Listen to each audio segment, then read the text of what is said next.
to actually, and I got the impression it's a volunteer part-time course of 5 or 7 body unit that will be, instead of, like Beth Holbrook's been our representative, so they'll do away with her level, and then they'll have more representation from throughout the state. And as part of that, Davis County will be able to, between Davis and Weber County, we can submit names on who we feel like our representatives should be. I mean, I know Beth's definitely interested in it and wants to continue, but they're also seeking other folks. The irony of this is it's no one in an elected position can fulfill that role, but they are looking for professionals like attorneys and engineers and accountants, so no farmers. Sorry, I don't know. They didn't say, but might as well try if you're They interested. didn't say try. real professional. They just said- No. So anyway, that was a big update, that the county, so we're gonna, submit names or whatever for that. In addition, Davis County will be they're gonna be seeking feedback on and input on their general plan. So watch for that to be, it's supposed to be open now, but they'll conduct meetings where everybody can attend. But part of that plan, they're also gonna include a countywide water plan. So we definitely wanna pay attention to, what they're proposing on their countywide general plan. Also, the third quarter transportation grants that I know we've been pretty good about participating in. That is now open, and it will close April 17th, and we'll need a 20% match. So I know you guys are very familiar with that, but I'm just letting you know what the deadline is so that we can go ahead and plan on. There you are, Steve, back there. I kept looking over there. I thought, okay, I know you usually jump in on that because, and actually they're also saying we can include a bicycle plan this year, so that's good. That was the updates I had, so I'll go ahead and turn it over to you guys. Do you have any updates? Yeah, definitely not. This is the recreation. Here, I'll pretend like it's on my phone.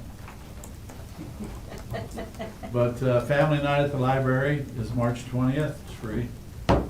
Okay, and if any of you, I assume, if want to go there and read to the kids, you can go do that. I What did was it a that- couple what was that date times. again? The 20th? The 20th, yeah, I did a couple times. And Tomorrow? I got to do the Run Dick, Run Jane books, so it's a lot of fun. And the museum has, they're growing the baby chicks. So you can go over and look. I don't know when they're gonna hatch. The chicks will be at the museum for 2 weeks. That's after they hatch. So I don't know when they're gonna hatch. No, But they've got. I'm sure they will. A foster family already? Yeah, I'm sure they better. It's a lot of chicks they're trying to hatch. And we only allow 6. Yep. That's right. Per ordinance. Then Surf and Swim has the Easter egg dive, March 21st, which is a Saturday. I think that's this Saturday, isn't it? $3 a kid, under 14. If they're under 5, they gotta have an adult with them in the water. 10 to 12. And I believe if they pay the $3, they can stay in the swim all day. And then we have our regular sports registrations. Boys and girls, T-ball, coach pitch, machine pitch. And then you also, the adult, not adult, high school softball, girls? That is. Is that closed already? Mhm. Oh, okay, anyway, then they got spring volleyball and spring softball. And then all of you received the America 250. You can look at that, that's what they have in their department. I did notice one mistake, I'm sorry to bring it up in front of you.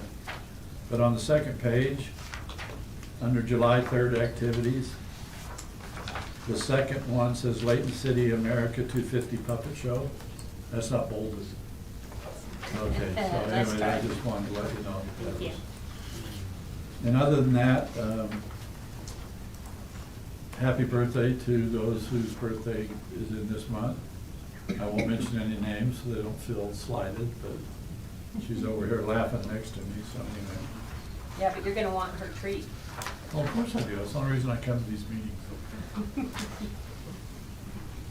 Okay. I'll go next. The mayor asked me to attend Open Doors board meeting. Very enlightening, thank you. They got some good things that they're doing right now.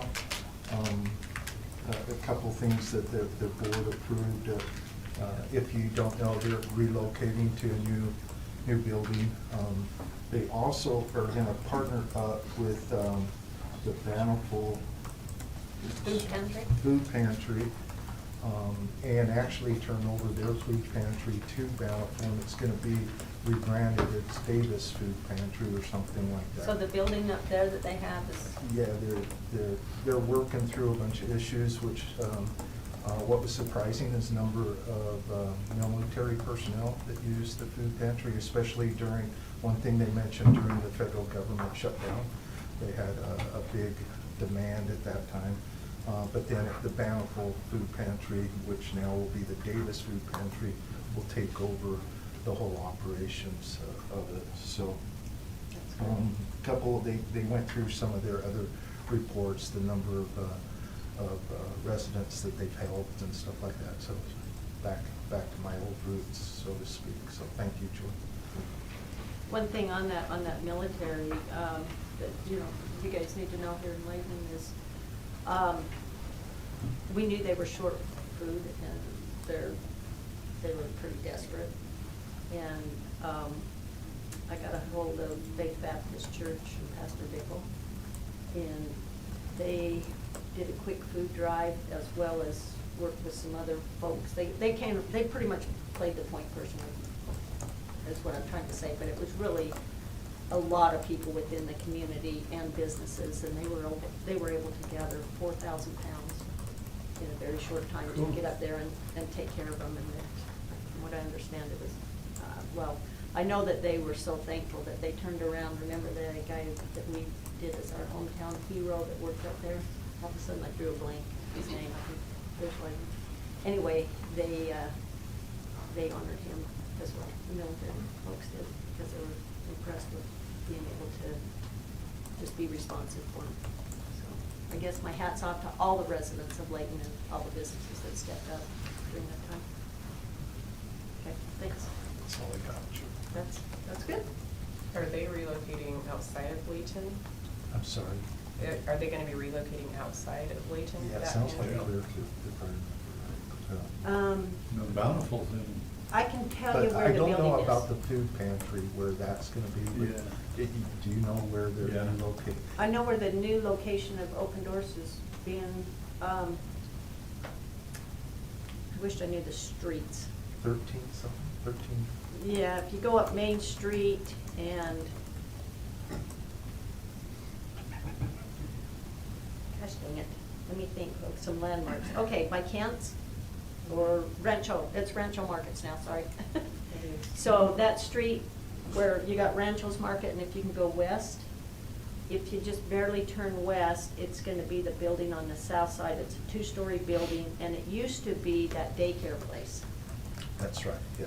So that's where they're locating to, and I know that they're under construction. I think they're doing all the construction. They're really close to moving in, it sounds like. and the pantries in Bountiful. Well, the Bountiful Pantry is, That's but what I know mean. that they've been looking for a location up in Davis County for the Bountiful Food Pantry, so, I mean, if they've struck a deal now with Yeah, the they're existing, working on the 193 building. Yeah, they're Okay. working stuff out. Yeah, I didn't know about that one, but I know that they were hoping that would come about, but nothing was ever said. Agreed on, so. That would be good. That would Just be. because Bountiful's south, and so if that Yeah. one closes If completely. it's closer. Then you have north folks who would have to go Yeah. south, to get to it, so that would be.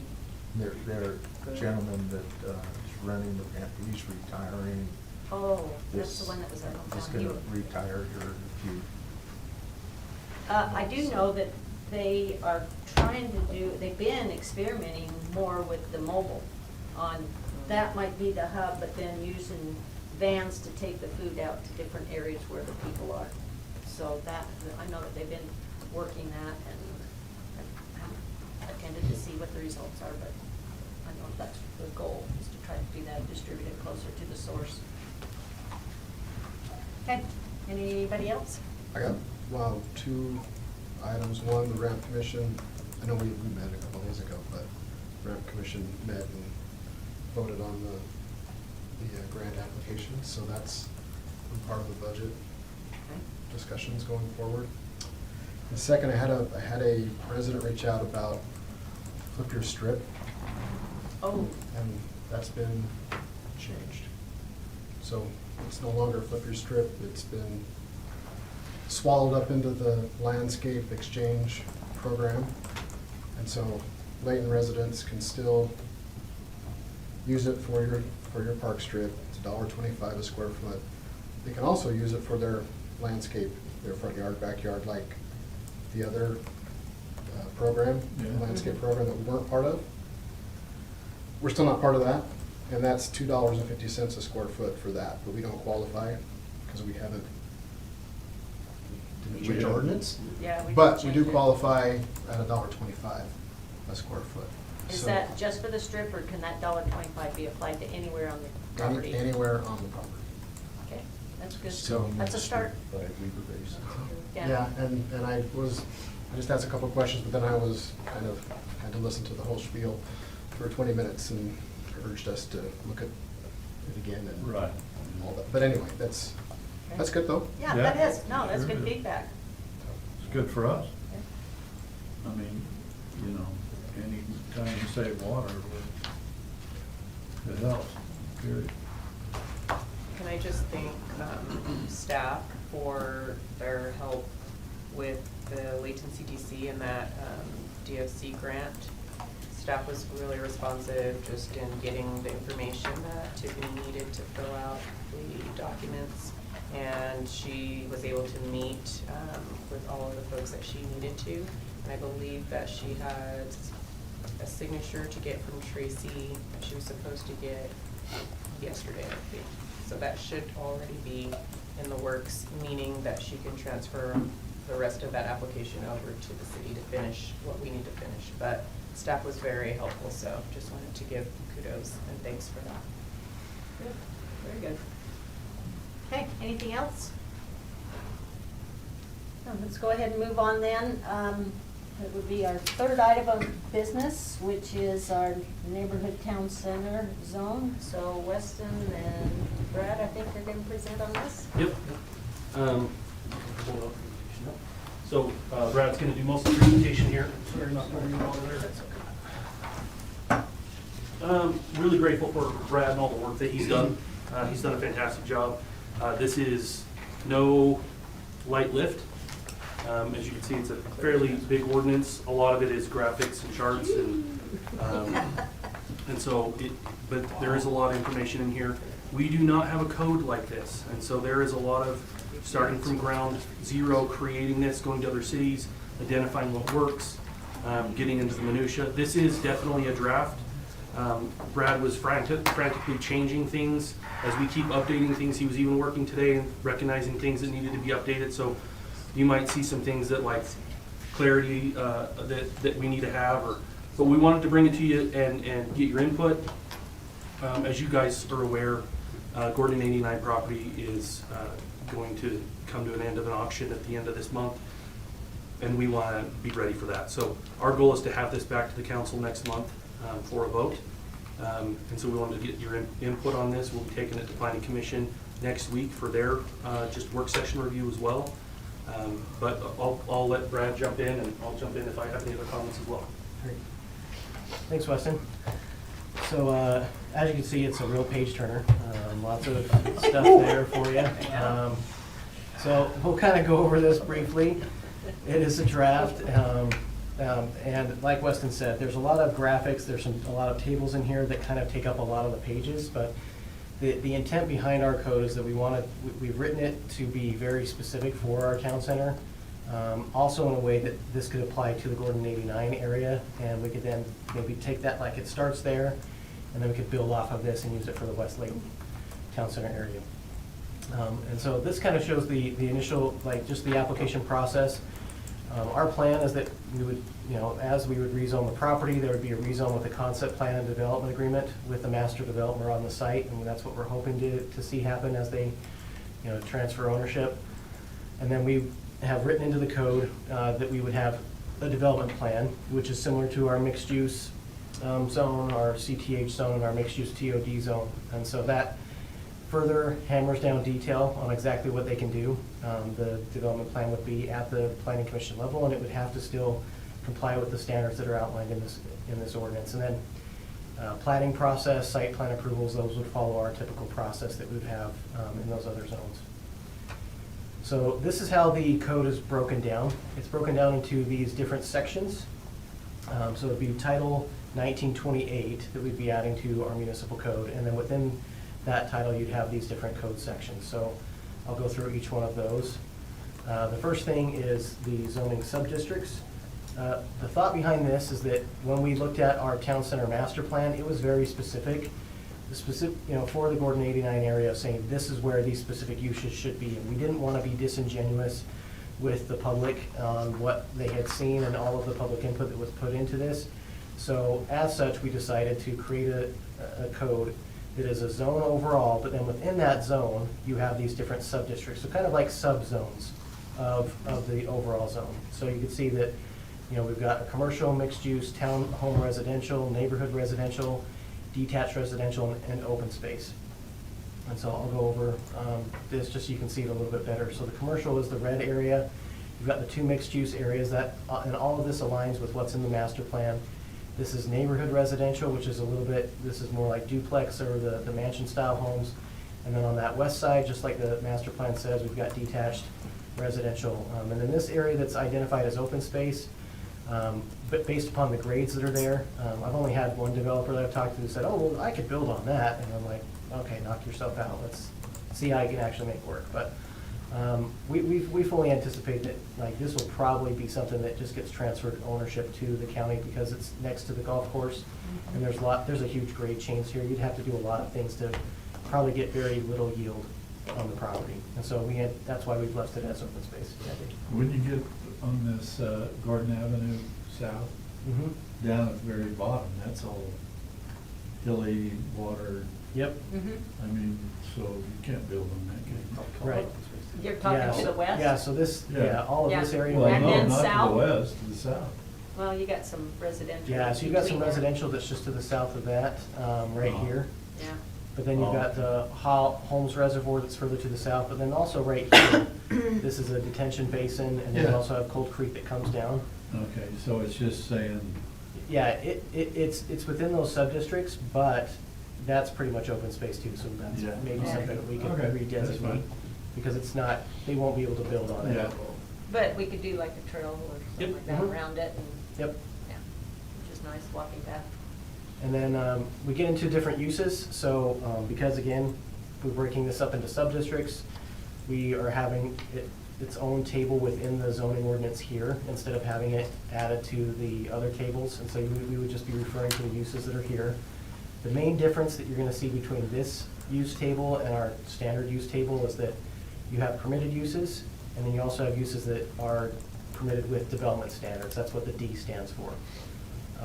And so, like a multifamily dwelling in the mixed-use zone, it's only allowed with development standards, and I'll go over those in a moment. And then same thing with a temporary sales office.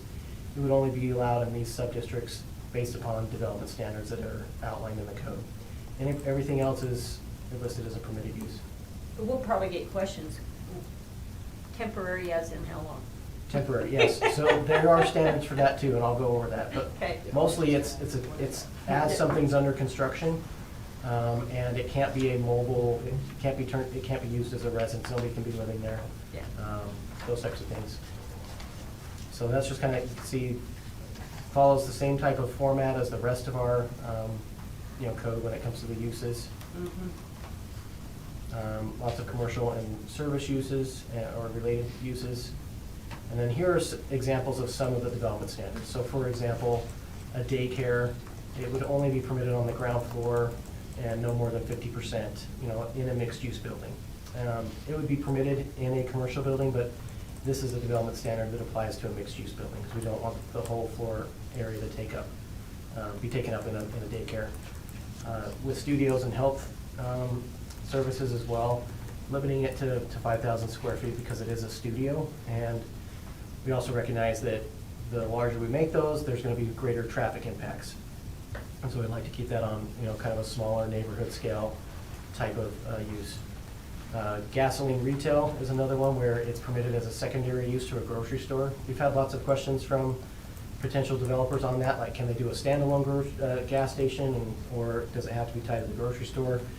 As it was shown in the master plan, it's an accessory use to the grocery store. So like you'd see, like Harmon's has their like fuel islands, Smith's has fuel islands that are part of their grocery store, but it's not a standalone.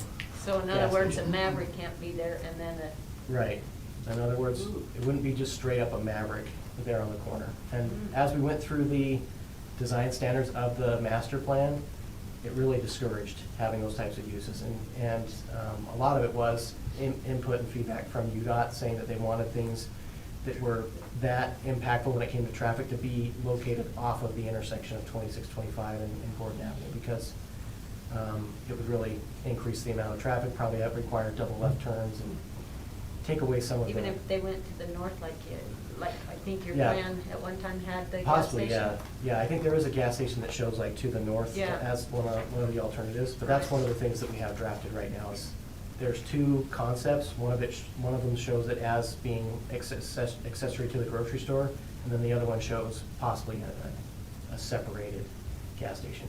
That's just what we've got drafted right now. And then same thing with fast food eating establishments, having some limitations on those and how close they can be to each other, limiting double drive-throughs.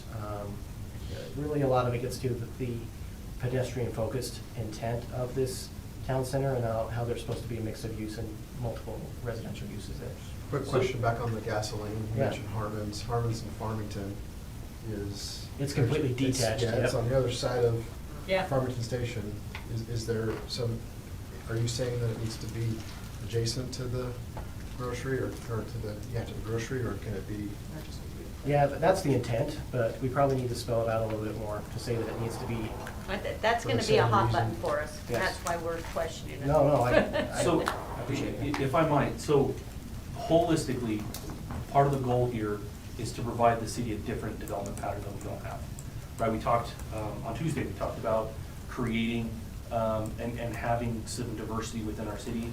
And this is intended to be what we're referencing as Park Once development, where we recognize people are gonna walk there. We recognize people are gonna ride their bikes there, and we want that. This is a beautiful area that connects to a lot of natural environment. But it's also against 89. People are gonna drive there. We recognize that, and we want them to drive there. And so creating a development where people can show up, park, and walk through the surrounding areas and get to the services they need is difficult to design. And so we're walking that line, and there are uses that compete with that. And anytime we add uses that are heavily auto-oriented, they start competing with that impact. So it's not that any of those uses are bad. Drive-throughs, not a terrible thing. Maverick, we love them, right? It's about creating diversity. And so that's the goal here. So in that light, perhaps having it, if it were like how Councilmember Morris mentioned, where the gas station is, further away, but it's still connected to the establishment. If it were in some area, a corner or something where it was less impactful on pedestrian, and the walkability, that could potentially be an okay thing.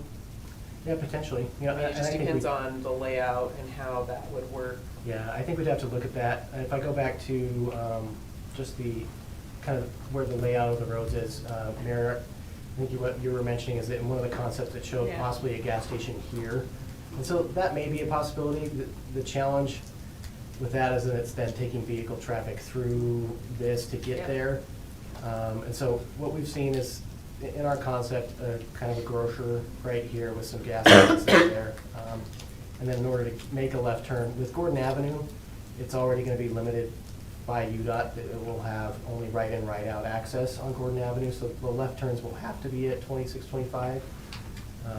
So any traffic that that's highly automotive is gonna have to come out of here and then get to this intersection to make a left and get back out to Gordon, or to 89.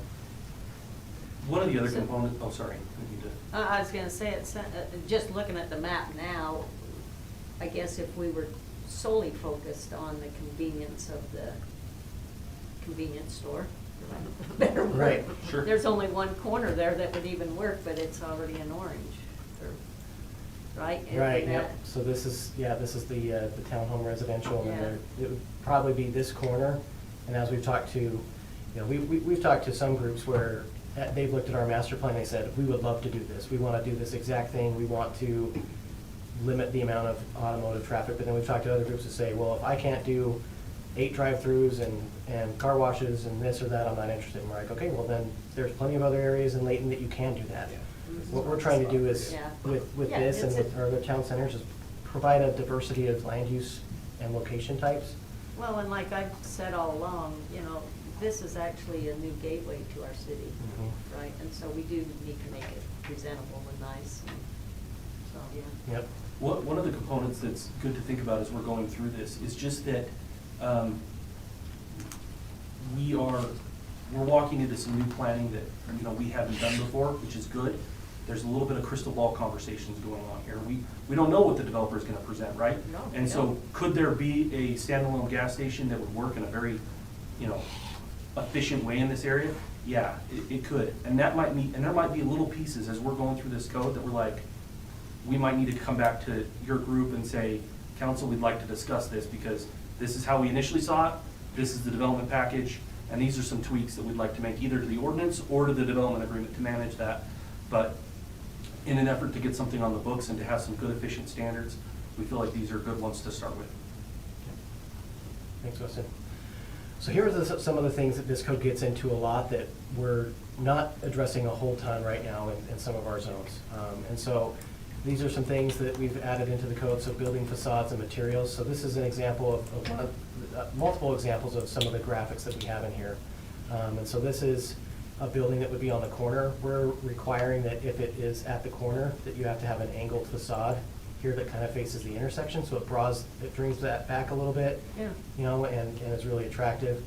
And then this is, you know, facade requirements for how much, you know, you have to have horizontal articulation as well as vertical articulation, how much you can have on a building that's a blank wall, and the percentage and how we would be measuring that. And then also fenestration here, it's a term used to describe glass and how much transparency you have on a building.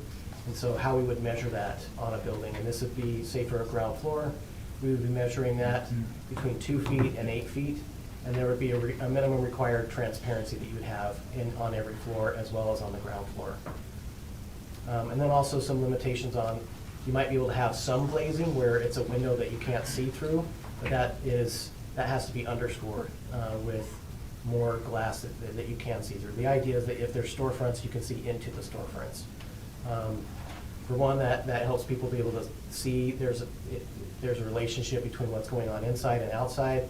There's a lot of benefits from that. You can see merchant, you can see product, you can see people that are inside.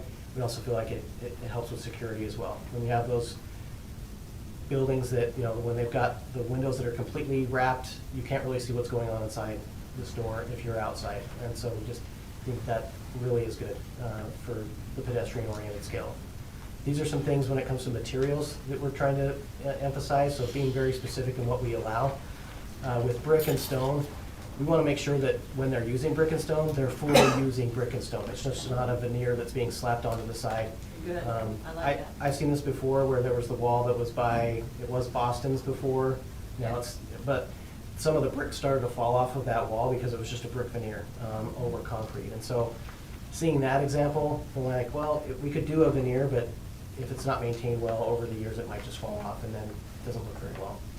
Some other elements that we want to have, and then also, so we would have primary materials that has to accommodate either 60 or 75% of the building facade, depending on the type of building that it is, and then the remaining percentage could be secondary materials. And then this comes directly from the Town Center Master Plan. We wanted to incorporate these architectural styles into our code. The main architectural style that we're going to be leaning on is the Mountain Modern architectural style. this shows, in all four of these examples, show twin homes or, a townhome type of configuration. But we look at the Mountain Modern as we looked through the master plan, identified that because this is at the foothills of the Wasatch Range, it's on the east side, we really want to have that mountain design. So this would be, the Mountain Modern would be the one that we lean on for all commercial. The Craftsman, Farmhouse, and Prairie, they're complementary architectural styles, but those could be used on residential buildings, but not on any of the commercial buildings. And then Mountain Modern could also be used on residential buildings as well. But, this kind of shows you what we've come up with. This is Weston and I diving into AI and generating images based upon those styles. So, we're working smarter, not harder, I guess. I don't know. So, Yeah. but then, as you can see here, also townhomes. This would be kind of a farmhouse style. You see that and how it kind of looks the same. And each one of those things, they have different architectural themes. And then this shows how we would be breaking up all of the development standards for the buildings. So this shows a commercial building on the corner in our master plan. This just shows that AI-generated grocery store. And then for a commercial building type that we would have, it would only be allowed in the commercial and mixed-use sub-districts, and then these are the standards that would apply. And so, we talk about setbacks, the maximum overall height, the minimum overall height, the maximum overall height, what the floor plate is for each one of those. So if it's a ground floor commercial building, it has to have 12 or 24 feet. That's the minimum, and that's the maximum. And then you get into some of the transparency that I talked about before, that you have to have so much transparency and possible glazing that you're allowed. And then another key component is having a minimum required occupied space. We want to make sure that whatever buildings are being built, that there's at least 30 feet or 40 feet of depth of that building. So it's a good usable space for any commercial tenants, and it provides flexibility for them to go in and be able to build it to their needs.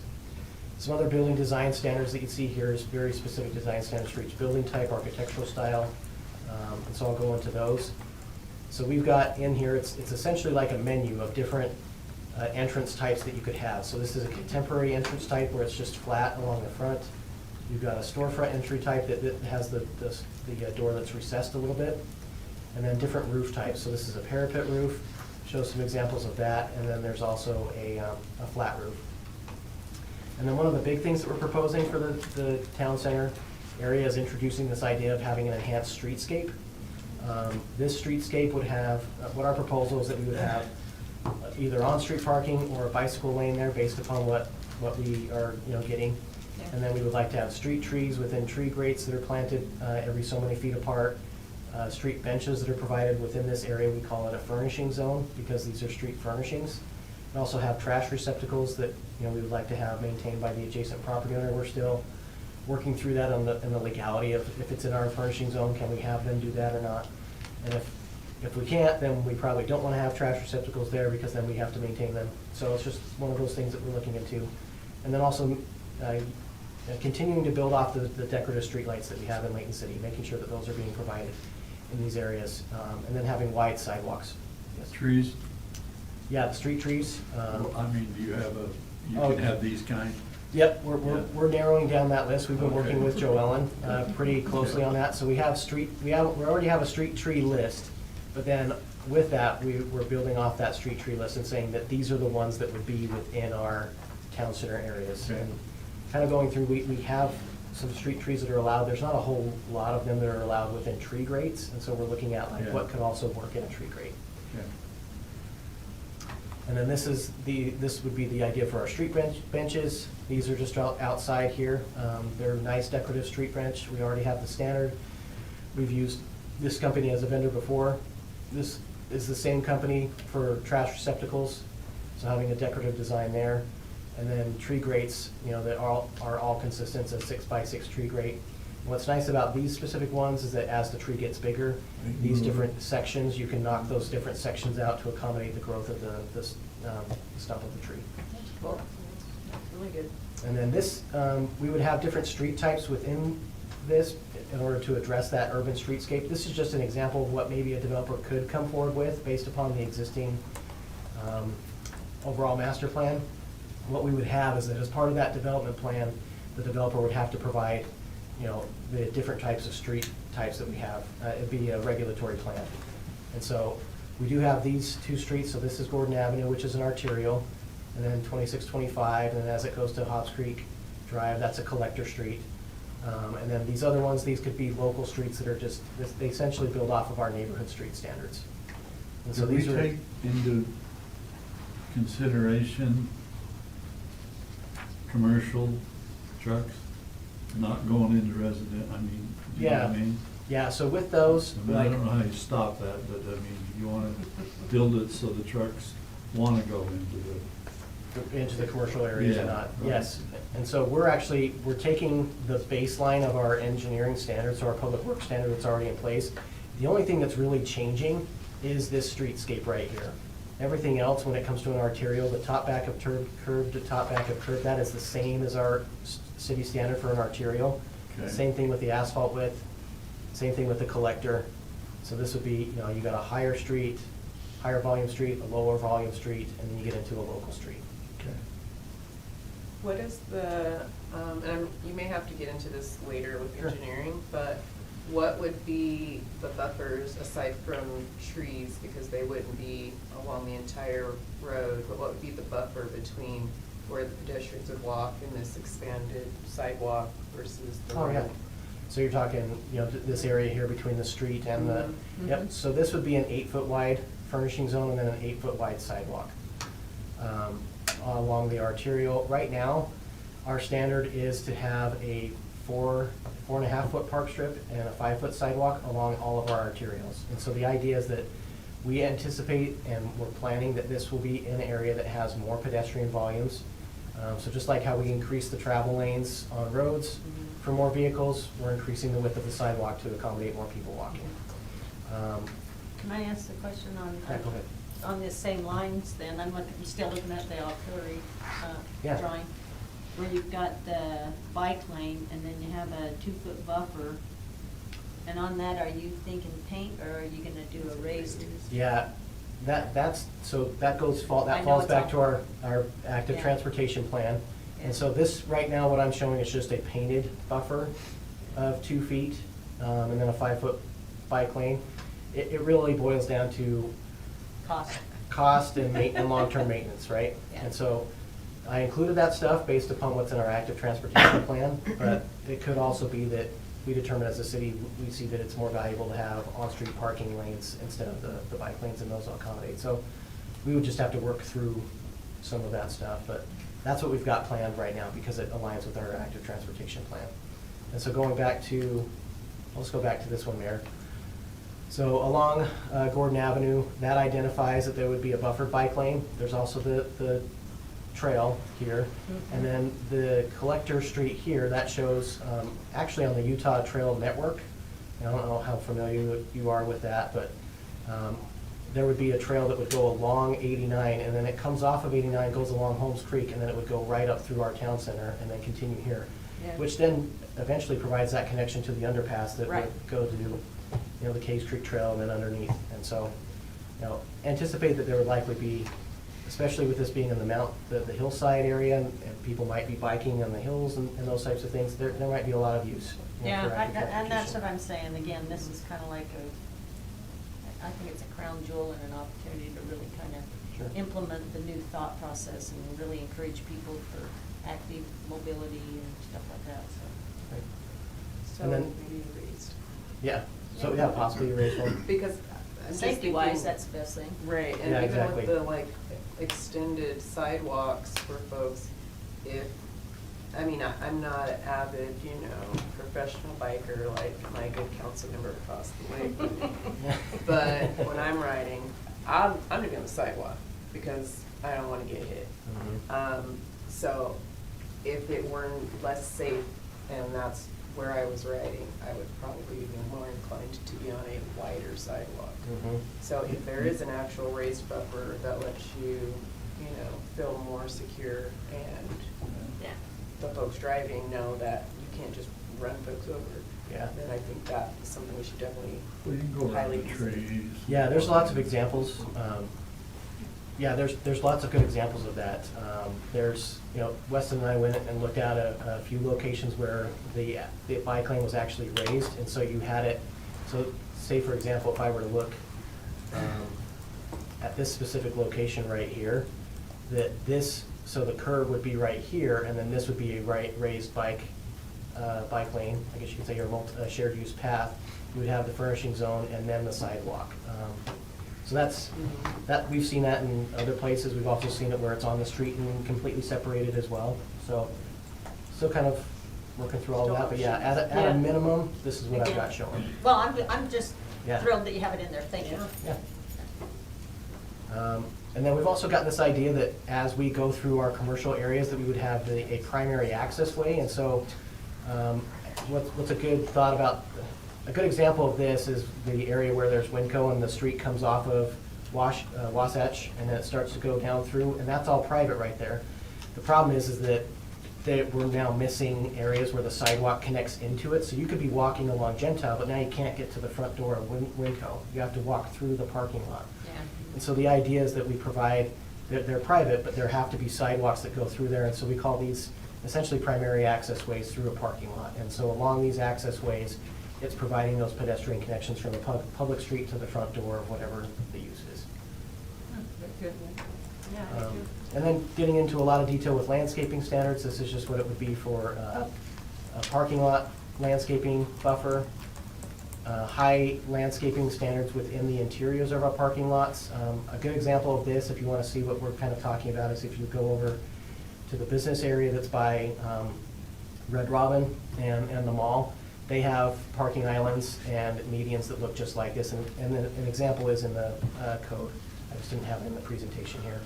We want to make sure that these are really wide. We've actually updated this. We want that to be 8 feet wide instead of 5 feet wide, so it can accommodate a larger tree in that area. Make sure they don't bear fruit. Yes, and so we've been talking about that as well.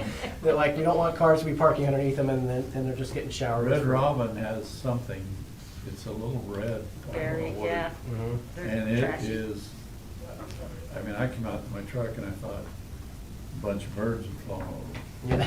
but it was the tree. Yep, and we've been talking to Joanna Okay. about that as well. One of the things that's in the master plan for this town center is that because it used to be an orchard there, Yeah, an idea that there's that central parking lot, and so how can we make that still somewhat look like an orchard? So what kind of trees can we provide that look like fruit trees but don't actually bear fruit? And so we've been having good conversations about that. And then this goes along with that access way, but having, Roosting area. yeah, having sidewalks that go through a parking lot, so either go, you know, this way, and then you also have bisecting paths that go the opposite way for every so many lanes of parking.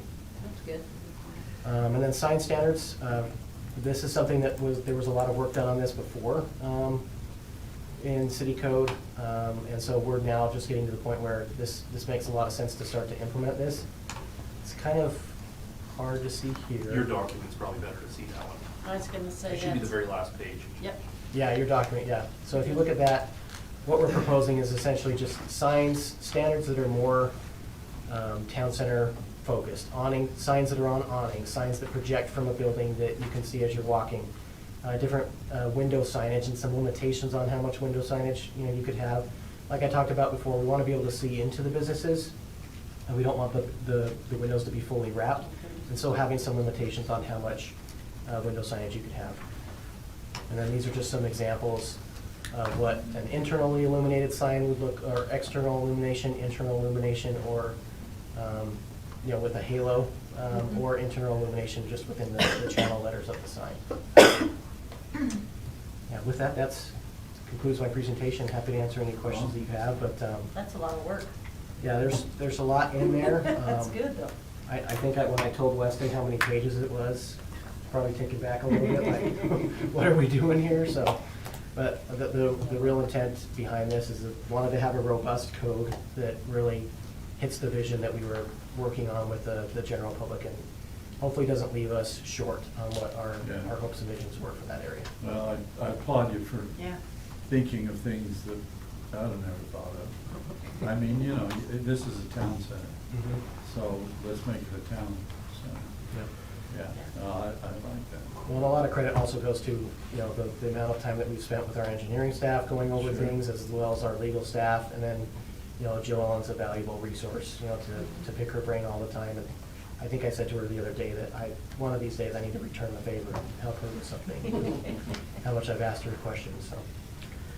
In your, maybe this comes after, I know we talked about gathering spots and water features and play areas and to Mhm. where, yeah, when you're talking about people getting out of their cars and spending the afternoon there and having places to go, not just shop. Yeah. To gather. Is that after we've found the developer, or how does that? Yeah, I think that'll be part of it, because we're trying to write into the code that with each development, they do have to provide a certain amount of amenities, Okay. like mixed use and the townhomes. But on the commercial areas where there's plazas and those different types of things, we, you know, are trying to figure out how to do that, like outdoor dining areas or those types of things. But we do want to make sure that we're addressing that. We thought about putting standards in here to say that like these are public spaces, but they're really quasi-public spaces because they'll be owned by the development, but they'll be open to the public. And we don't want to be maintaining them, but we want them to be nice and accessible to everybody. So, yeah, probably hammering that out a lot with whoever the developer is. Well, this should Thank give you. them all good guidance. Yeah. I mean, this is definitely a good view of what we're after and how beautiful we want the area to be as well. So I appreciate all the work that, I mean, that's a lot of work. Yeah, thank you. Yeah. Can you go back to the original plat on your street? Let's see, was it this one or? Yeah, so it's just the red dash. Oh, yep. Correct? Yep, that's correct. That's the property that UDOT owns right now, correct? Yep, that's correct. So where it says example, that's empty right now, correct? Yep, that's empty right now. So will this ordinance fall into that area there? It too? could, it could, really good So question. do we need to expand it? Because if these are vacant lots, can we expand it to include some of those areas so that we're not just limited to the UDOT property, we're looking at that whole area? Yeah, so it's there's actually some homes that are still there, just really big lots. Yeah. And respectively, the person that owns those properties said that when I die, you can develop on those properties. And so we've actually spoken to the Wall family, and they're actually one of the developers that came in and had a meeting with us to talk about what's the potential, because they owned a lot of this orchard area, so they have some interest in what goes there. But yeah, the intent is that when that area is ready to develop, we will likely then just expand the town center zone to that. Can it expand, can't expand to the west, right? Yeah, couldn't expand, like, there's a chapel that's right here, and then over here that's already an existing single-family neighborhood. And then to the south, you've already got existing single-family. So we're kind of limited to this. This is really the area that we could have some expansion up to Cherry Lane, but that would be when they're ready. And so we don't want to be in the position right now to try to rezone their property until they are ready to do it. I have probably a follow-up. So I know when we talked about having zoning for the town centers, there was some discussion about having to do different ones for the different town centers. But I loved your overview earlier saying, well, if we can work on this, then maybe this is something that we can use, you know, for the West Oregon and maybe really any other town center areas that we have. Was your intent to be able to do that because we have the different options? And so, like, for example, the Millington Modern, you highlighted that because that's the idea that we have for this area. Yeah. But out west, you know, for example, we might have chosen or choose one of the other options. Country style. Maybe. So with that in mind, I love that idea because that's something I was thinking before, is that if we have a town center zone, instead of trying to have a zoning for each town center we may have, and Right. that's too much. And so to me, this is more of like an overview that just helps us to be able to, as Weston said earlier, tweak. Maybe we need to tweak something here and there, but it's also broad enough to where maybe you don't have to specify every single thing, Mhm. but what we've got in here is good enough to get what we think we need, so. Yep. Kudos to you for that, because that just helps us to be more thorough, but it also gives residents visibility into what a town center, should look like or can look like, because everything's already here in this huge document. Yep. It is a huge document. Yes, it is, and because there's a lot in there, and so yes, we've gone through multiple iterations, went through something where we would just do a master development agreement with the developer, but then it's like, well, then there's just a lot that's out of our control. Yeah, no, So we went that's this what I mean, direction this is a lot of in-depth work. Yep. Brad's done a lot of details on when he's examining a specific design component or some scenario and how we're gonna build this out. Although we're looking at the Gordon 89, he's examined that and said, how will it affect an existing town center? How will it affect out in West Layton? And so there's still some questions to be answered, but he has been doing a lot of that groundwork so that there's not much more to do once we've got this done. And then that goes back to approval of this zone when it's ready to go would be at the council level. But then after that, if someone purchases an area, as long as what they're doing falls within what we've got here, then it wouldn't necessarily come back to the council, correct? Yeah, we did, Well, it's so right at the very, development so number 3, development agreement, Yeah. we made sure to be specific that like, as part of a rezone application, because state code allows us to do that we could require a development agreement. And so this would only, if anybody wants this, they're gonna have to rezone to it, and so we feel like at that point, that gives us the leverage to say, well, let's do a development agreement and cover anything that maybe we might be missing. But yeah, after that, they would still have the development plan like they do with those other zones that we have, and that would go to the planning commission, and it would be enforcing these standards. Okay. Okay. Yeah, that's helpful. All right. Anything else? Because I know we got 2 more items yet. It's good. Thanks, Okay, Brad. thank you very much. I really appreciate that. You haven't been busy at all, have you? Yeah, welcome to Layton. Deep dive. That's right. Okay, next up is the Eastgate Development, and Logan's going to give us an update there. Smaller packet, Lon. It is, but that's not what we're gonna be going over actually, so. Oh, okay. It's even shorter what I'm gonna show you, so. Well, what's nice is there's more pictures. Great, lots of colors. It's in color for Dave. Actually, Alex asked me to give you an update on Eastgate and the construction and things that are going on up there based on a new development, which is exciting. But while he was doing that, I thought Councilwoman Andros could use some background information. Yeah. I don't know if I can do that, but I'll try. Council member Mike. And so what you have in front of you will remind you of all the work that many of you have been through to get to where we are now. And that should give you some information to bring you up to speed. There's been a lot of work, and so hopefully that'll provide that. For tonight, we're going to talk about this area in red, and this is our EDA.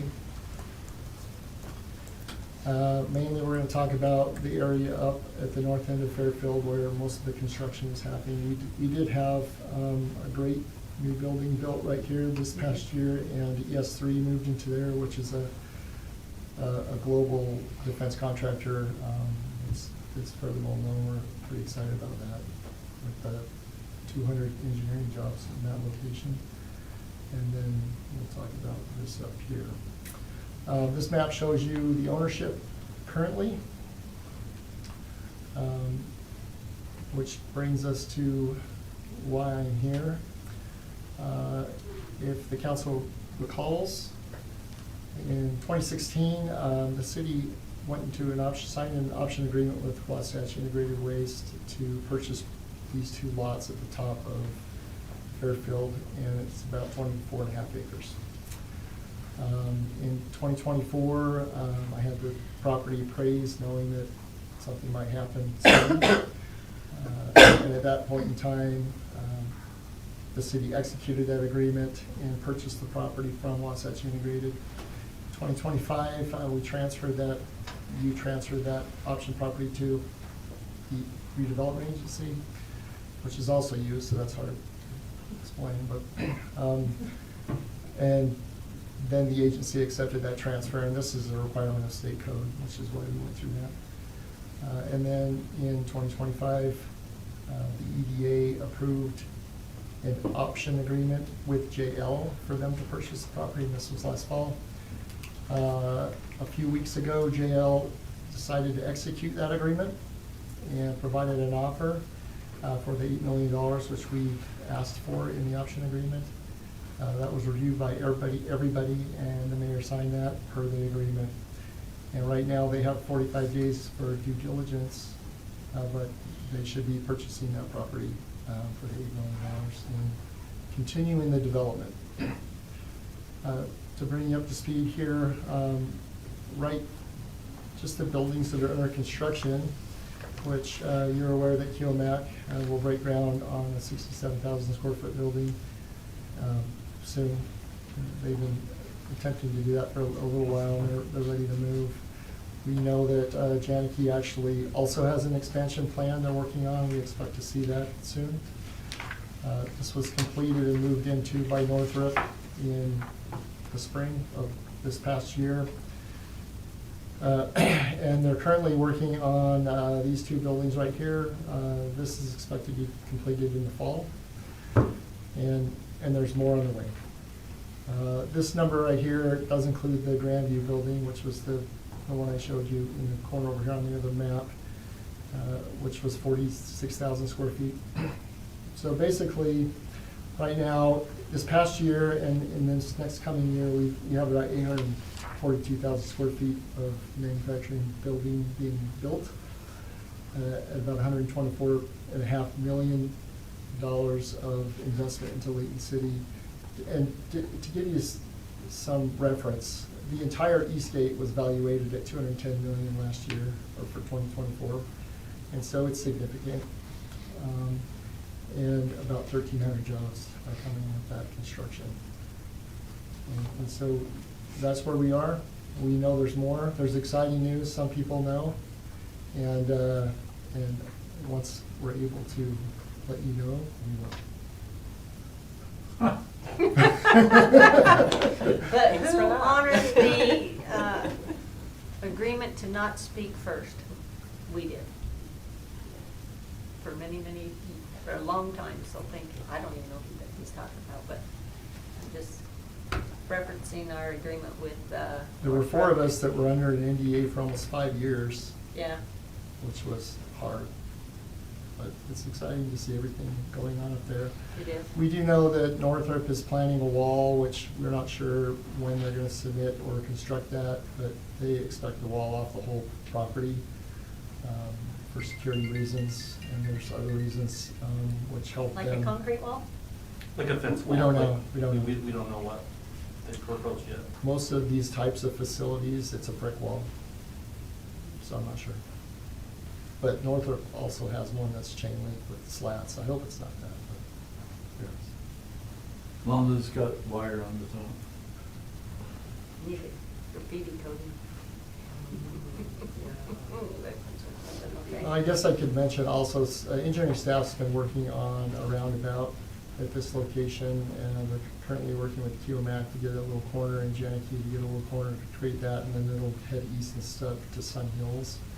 We're not sure when the funding will come around to make that happen, but we're planning it because of the development that's going to occur in the area. So, just so you know it. And that's all I have, and I don't know if you have any questions. That's good update. Questions you can't answer yet. Yeah.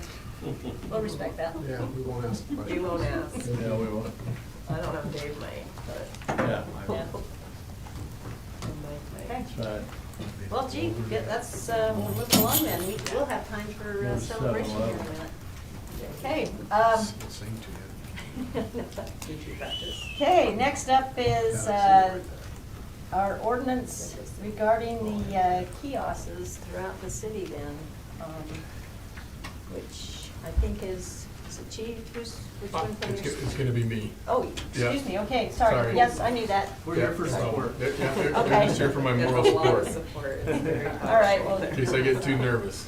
Well, wait a minute, it's not on the agenda, so. Yeah, it What's is. that? It's the last item, No, number it 5. doesn't have his name. It doesn't have my name on it, it's true. I'll try and make this quick because we had a long discussion about it 2 weeks ago, and we have a birthday to celebrate. So, after the discussion that we had and you gave us the go-ahead to proceed, and just to remind you, this is an ordinance that would prohibit virtual currency kiosks. As our police department very articulately described, it's a problem, not just within our community, but within the state. In the last 4 years, we've had in a 4-year period, our residents lost about $2 million. According to the Iowa State General, there's been a Iowa State Attorney General. They did some research on the virtual currency kiosk transactions within their state. They found that 98% of them were fraudulent, so it's a problem.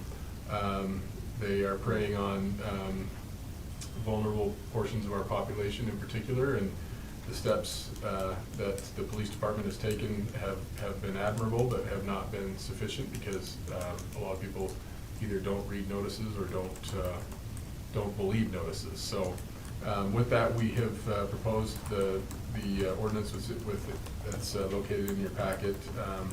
It would make it unlawful to host, allow, operate, permit, or locate a virtual currency kiosk in any place that's open to the public or generally accessible to the public. Gives a 60-day time frame for which they are required to remove it, and provides penalties for not removing it. It's not meant to restrict personal transactions or personal possession of virtual currency. That means if you're a Bitcoin trader or a Bitcoin owner, this doesn't have anything to do with that. Purchasing or using transacting Bitcoin through your personal devices like a tablet, a phone, or a computer are completely legal. It doesn't touch that, and we're very specific about that. So that's the extent of the ordinance. I'm happy to answer any questions if you have any. And we have our fine police officers here too, if you'd like to. How come 60 days?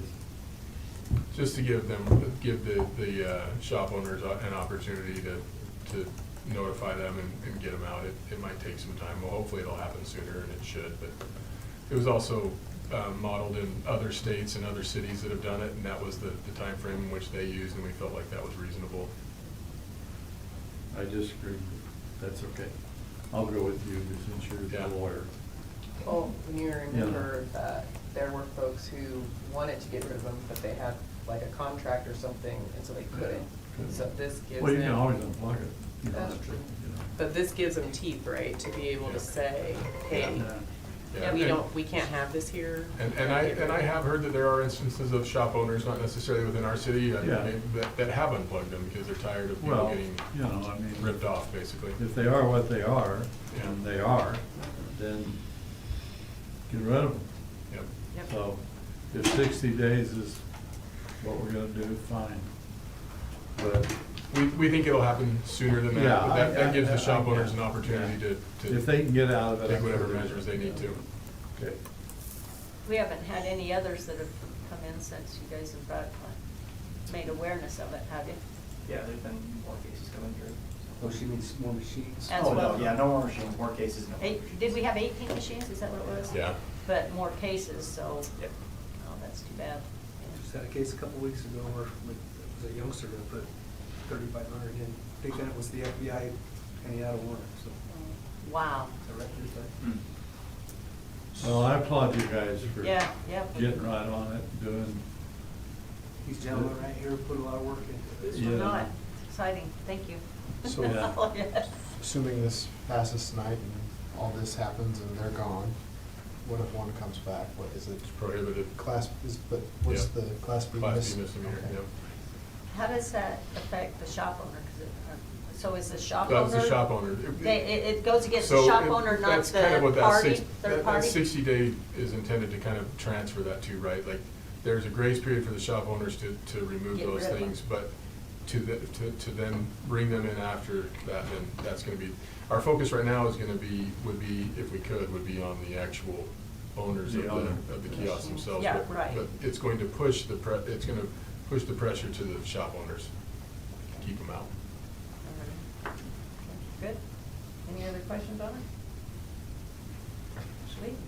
Okay. Well, that was a lot quicker than what I thought. I knew that, we had 2 more items left on the agenda, but that actually wraps up our work meeting agenda, other than a nice little birthday celebration that we need to acknowledge for Bettina.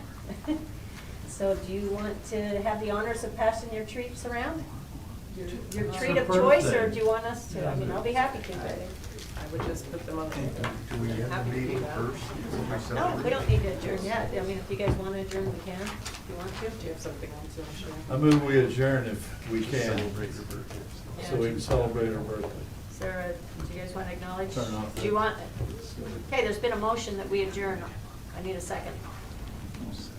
Okay, all in favor, say aye. Aye. Aye. Okay, we're officially adjourned, and let's No problem. partake then. Thanks. Yeah. Where's the song though? Okay, yeah, that's what I'm talking about. Yeah. It's like, yeah, let me grab some. Whenever I'm asked at a venture, I always thank you, Kim. You guys need to come get them. Yeah. There's enough that you guys can grab one. Did you see? I did, thank you. You're okay with Yes. that? That's what I was thinking it was, but I wasn't, I'm like. Freeze. Well.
Started this evening. I'd like to welcome everyone out to our Layton City Council meeting for March 19th. Our start time is 7 p.m. It's always exciting to see folks in the audience. And as customary, though, we do like to start our meeting with a prayer and a pledge. And again, we take turns up here on the dais, and we have the option to invite others to partake of that or do it ourselves. And tonight, I have asked Miss Irene Hill to say our prayer and lead us in the pledge, or I'll lead us in the pledge if you'd like to say the prayer. So I'd like you to come up to the mic and go ahead and state that. And just for the record, I know that you're part of First Faith Baptist Church here in Layton, correct? Okay, thank you. Please join us. Dear Heavenly Father, we thank you for this day, and we thank you for everybody that is here today, that they had safe travels. And God, just please bless this meeting and that your will be done. And please help everybody have safe travels home. In Jesus' name we ask thee, amen. Amen. Okay, thank you very much. If you could please rise and follow in the Pledge of Allegiance. I pledge allegiance to the flag of the United States of America and to the republic for which it stands, one nation, under God, indivisible, with liberty and justice for all. Okay, very good. Like I said, this is kind of a fun night here tonight, but first off, I need to acknowledge a special guest we have here on the stand with us. As you know, Layton City has our own youth council, and so it's a great opportunity for them to kind of really understand how the city functions and witness it firsthand. So to my right here, I have... Addison, sorry. Addison Hedgespeth, who is on our council. So I'd like to turn some time over to her and let her kind of explain or tell us something special about the council. Okay, so I'm Addison. One of the things that I thought to bring up today was just about 2 weeks ago, we had the opportunity to travel up to Logan and go stay at the Utah State campus for 3 days. It was a big conference between everybody and every youth council within Utah, and we were able to just have a fun time. Like, they had a lot of activities, and we got to make connections that otherwise would not have happened. And okay. Out of curiosity, 2 questions. What was your favorite event, and did something special happen? My favorite event, honestly, was one of the classes. It was on civility, and the teacher that taught it was just an amazing guy. Like, he was very clear in what he wanted us to understand and taught us a lot. And then one thing that was special is I got asked by one of the guys up there to go to Green Canyon's prom with him. I didn't expect that, but that's awesome. That's pretty good. Well, thank you. We're glad you're here with us this evening. Okay, I'd also like to acknowledge we have looks like some special guests out in our audience as well. And I'm going to ask, we do have some scouts with us, so perhaps maybe you guys could tell me what troops you're with? I'm John Manuel, and the boys over here, we're Troop 007. 007, okay. Is there another troop? I'm Walker, and me and him are Troop 407. Awesome. Well, welcome, gentlemen. We appreciate you being here. This is a great opportunity for you. Okay, I need to go ahead and bring the meeting back to order here and acknowledge the fact that we have 4 sets of minutes that needs to be approved. So, council, if you've read through your packet and if you have no changes, I would accept a motion to adopt the minutes. And if you could, please state the date and what it is. Madam Mayor, I'd like to make a motion. I move that we accept or approve the minutes of Layton City Council work meeting January 15th, 2026, Layton City Council meeting January 15th, 2026, I do have one correction that was made for the Layton City Council work meeting, February 5th, 2026. There was just a modification, a change from the word where to about in a sentence for clarity. And our clerk has provided that change to each of us. And so I would like to make the motion that we accept or approve those minutes with that correction. And then finally, the Layton City Council meeting minutes for February 5th, 2026. Second. Okay, it's been moved in second. All in favor, say aye. Aye. Aye. Any opposed? Okay, thank you. I failed to acknowledge the fact that Councilmember Bloxham is, he's ill today and was not able to attend, but we hope that he'll, get better and recover from his illness at this time. So I'll bring it back around then for any type of municipal announcements we might have. So, Councilmember Thomas? Yes, for the Parks and Recreation, this Friday, March 20th, is that Friday? Tomorrow? That's Friday. Yeah, don't say tomorrow, say Friday. Okay, I don't get it. Anyway, it's free.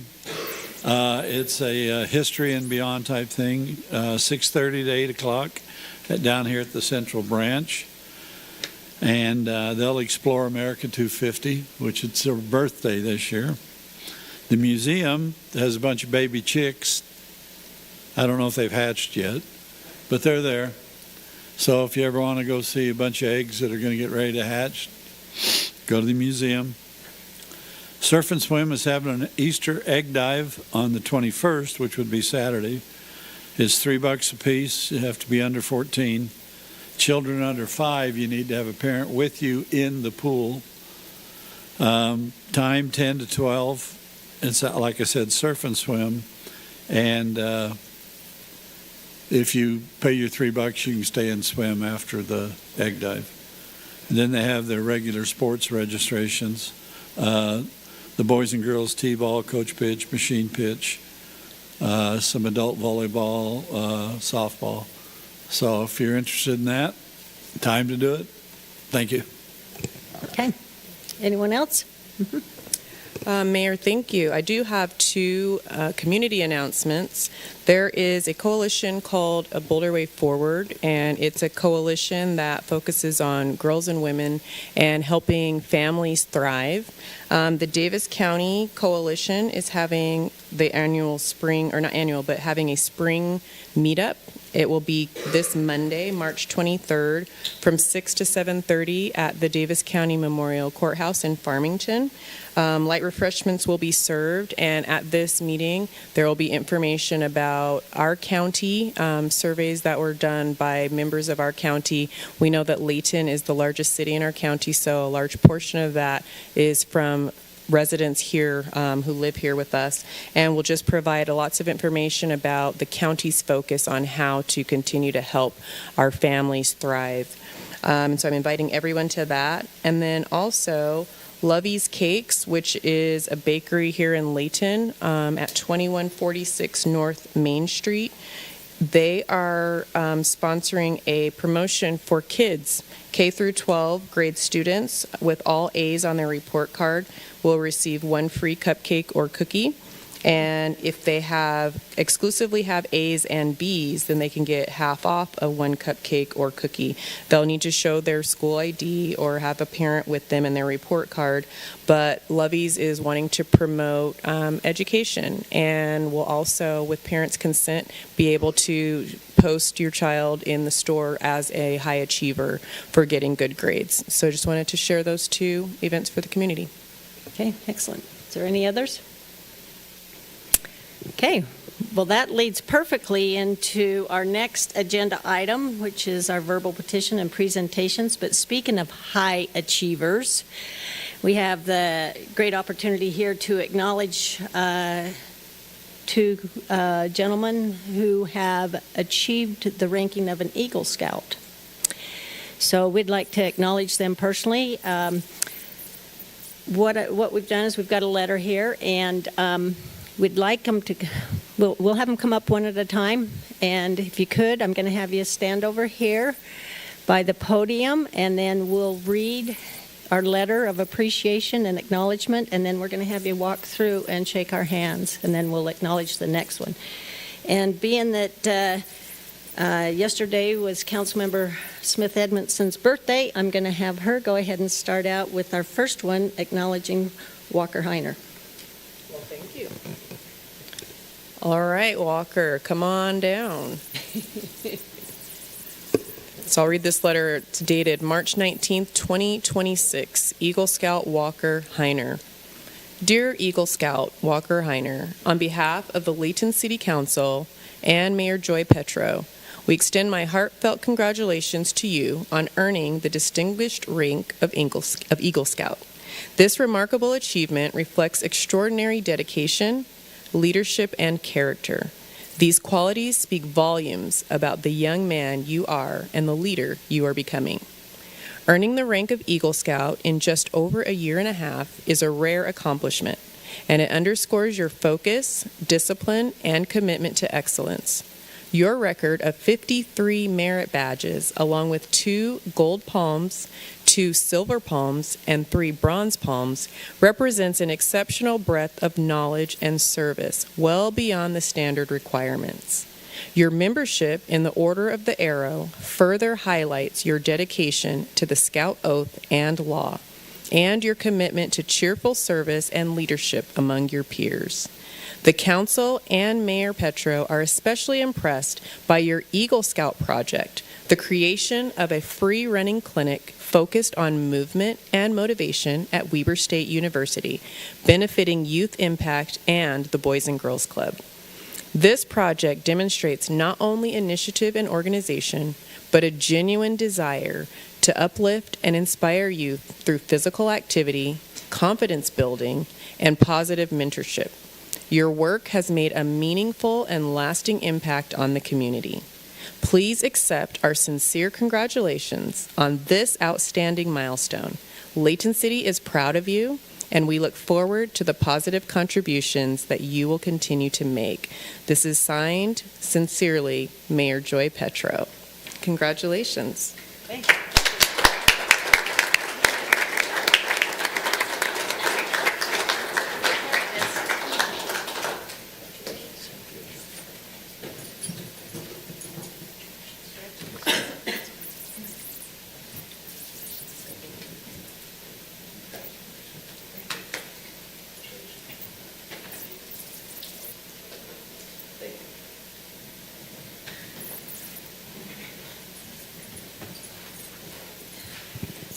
That's very impressive. Okay, now, if I could have Easton Heiner, would you mind coming up and standing over here?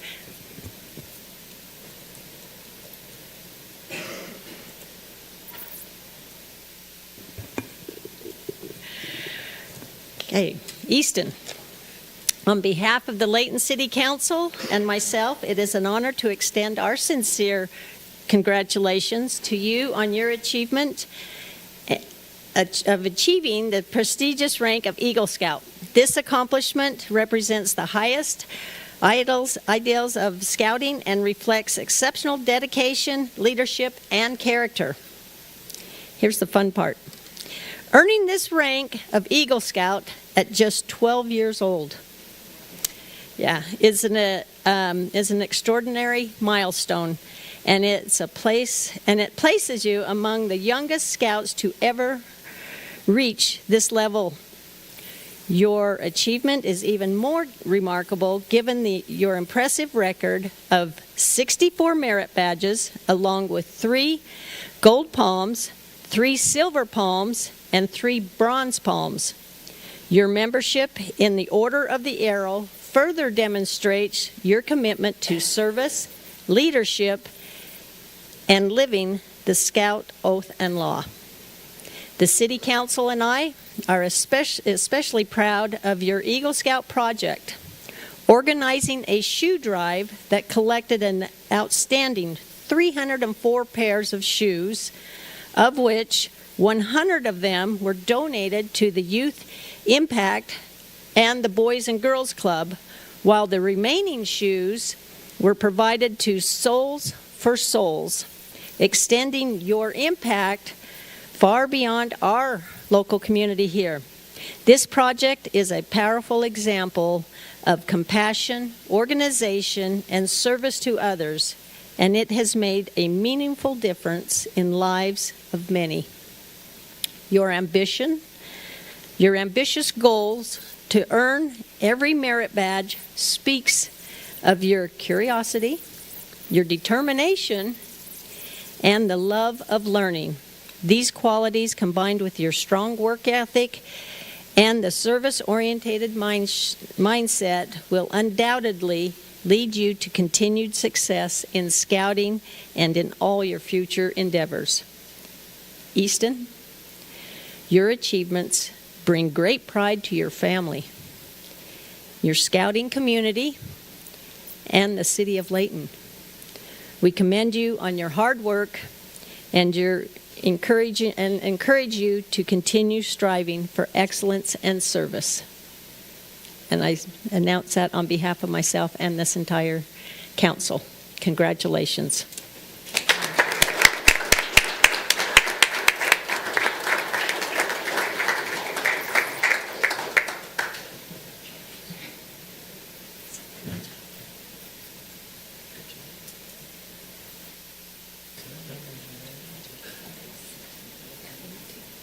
I'll have them come back. Okay, if we would both of you come up and stand right here in front, and we'd like to, actually, I think we need a picture with the council down here, and then we'll also present you with our letters. Down there.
I thought it was well worth the honor to be able to acknowledge both these scouts tonight. I mean, I know that the scouting has been in a change, and it's great to see that you guys are keeping the scouting program alive and how valuable it is, because I know firsthand the importance of that program and how it builds great lives and good leaders for us in the future. So again, I commend all of you scouts that are in attendance tonight.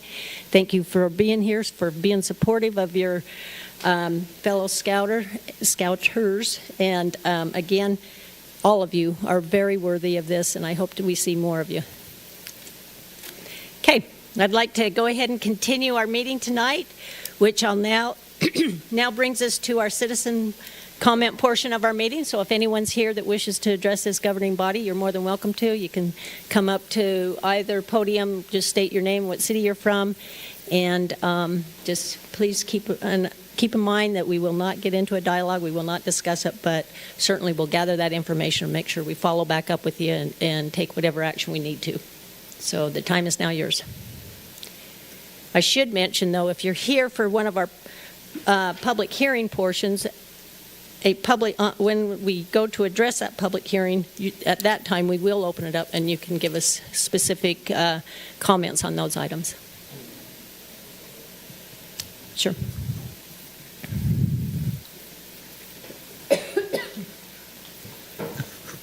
It's okay if I stand here, I guess?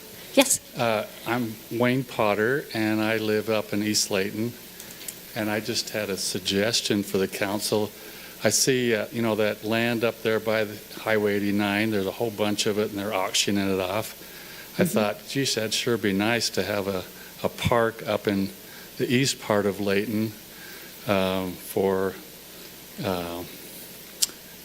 baseball, soccer, a number of sports that the youth enjoy.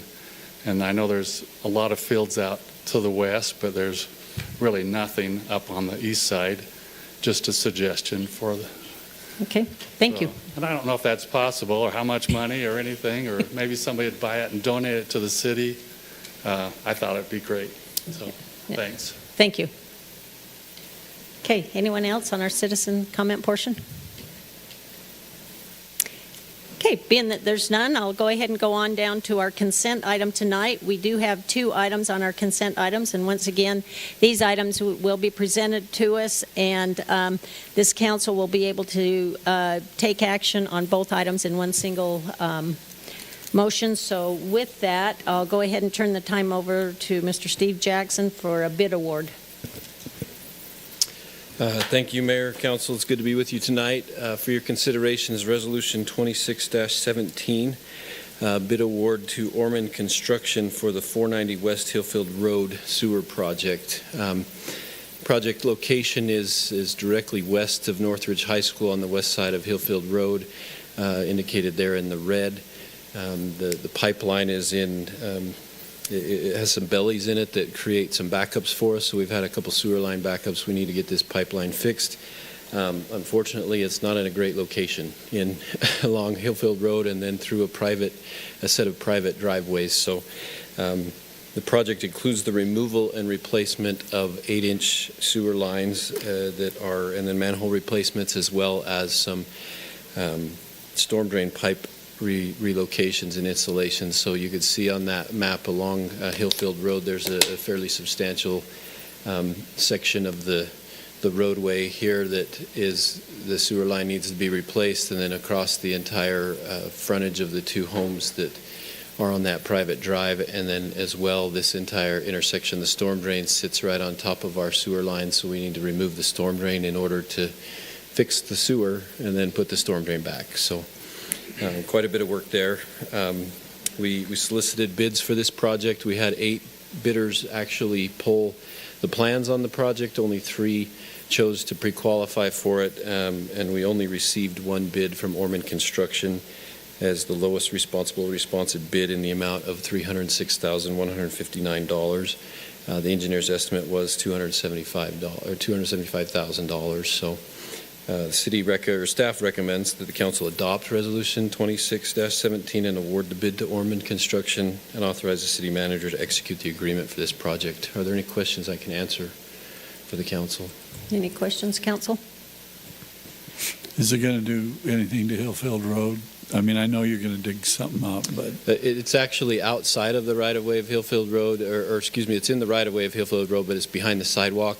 Okay. There's actually a North Davis Sewer District line right there that we're going to have to work around as well. So project will be about 13 feet deep, so it'll be a fairly substantial trench there, but we'll use some shoring to make sure we're not impacting the roadway.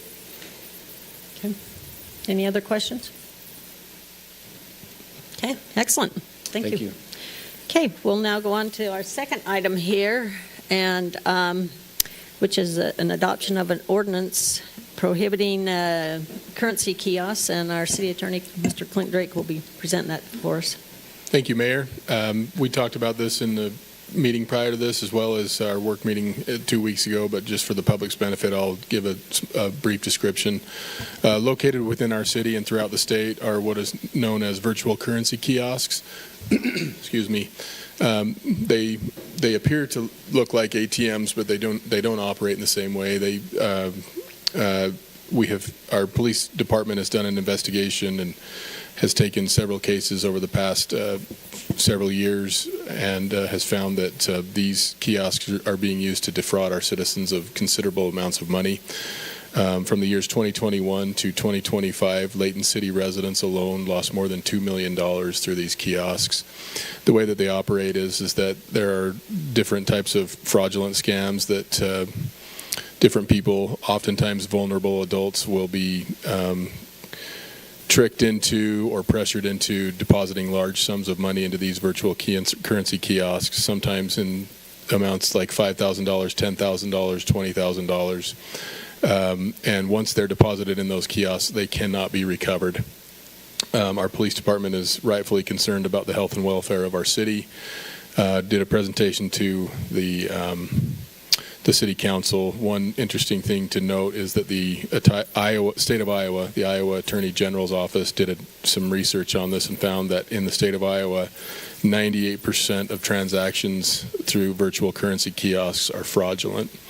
Based on that information, as well as the experience of our own residents and the many police reports that our police have taken, the city recommends that the council adopt the ordinance prohibiting virtual currency kiosks within the city.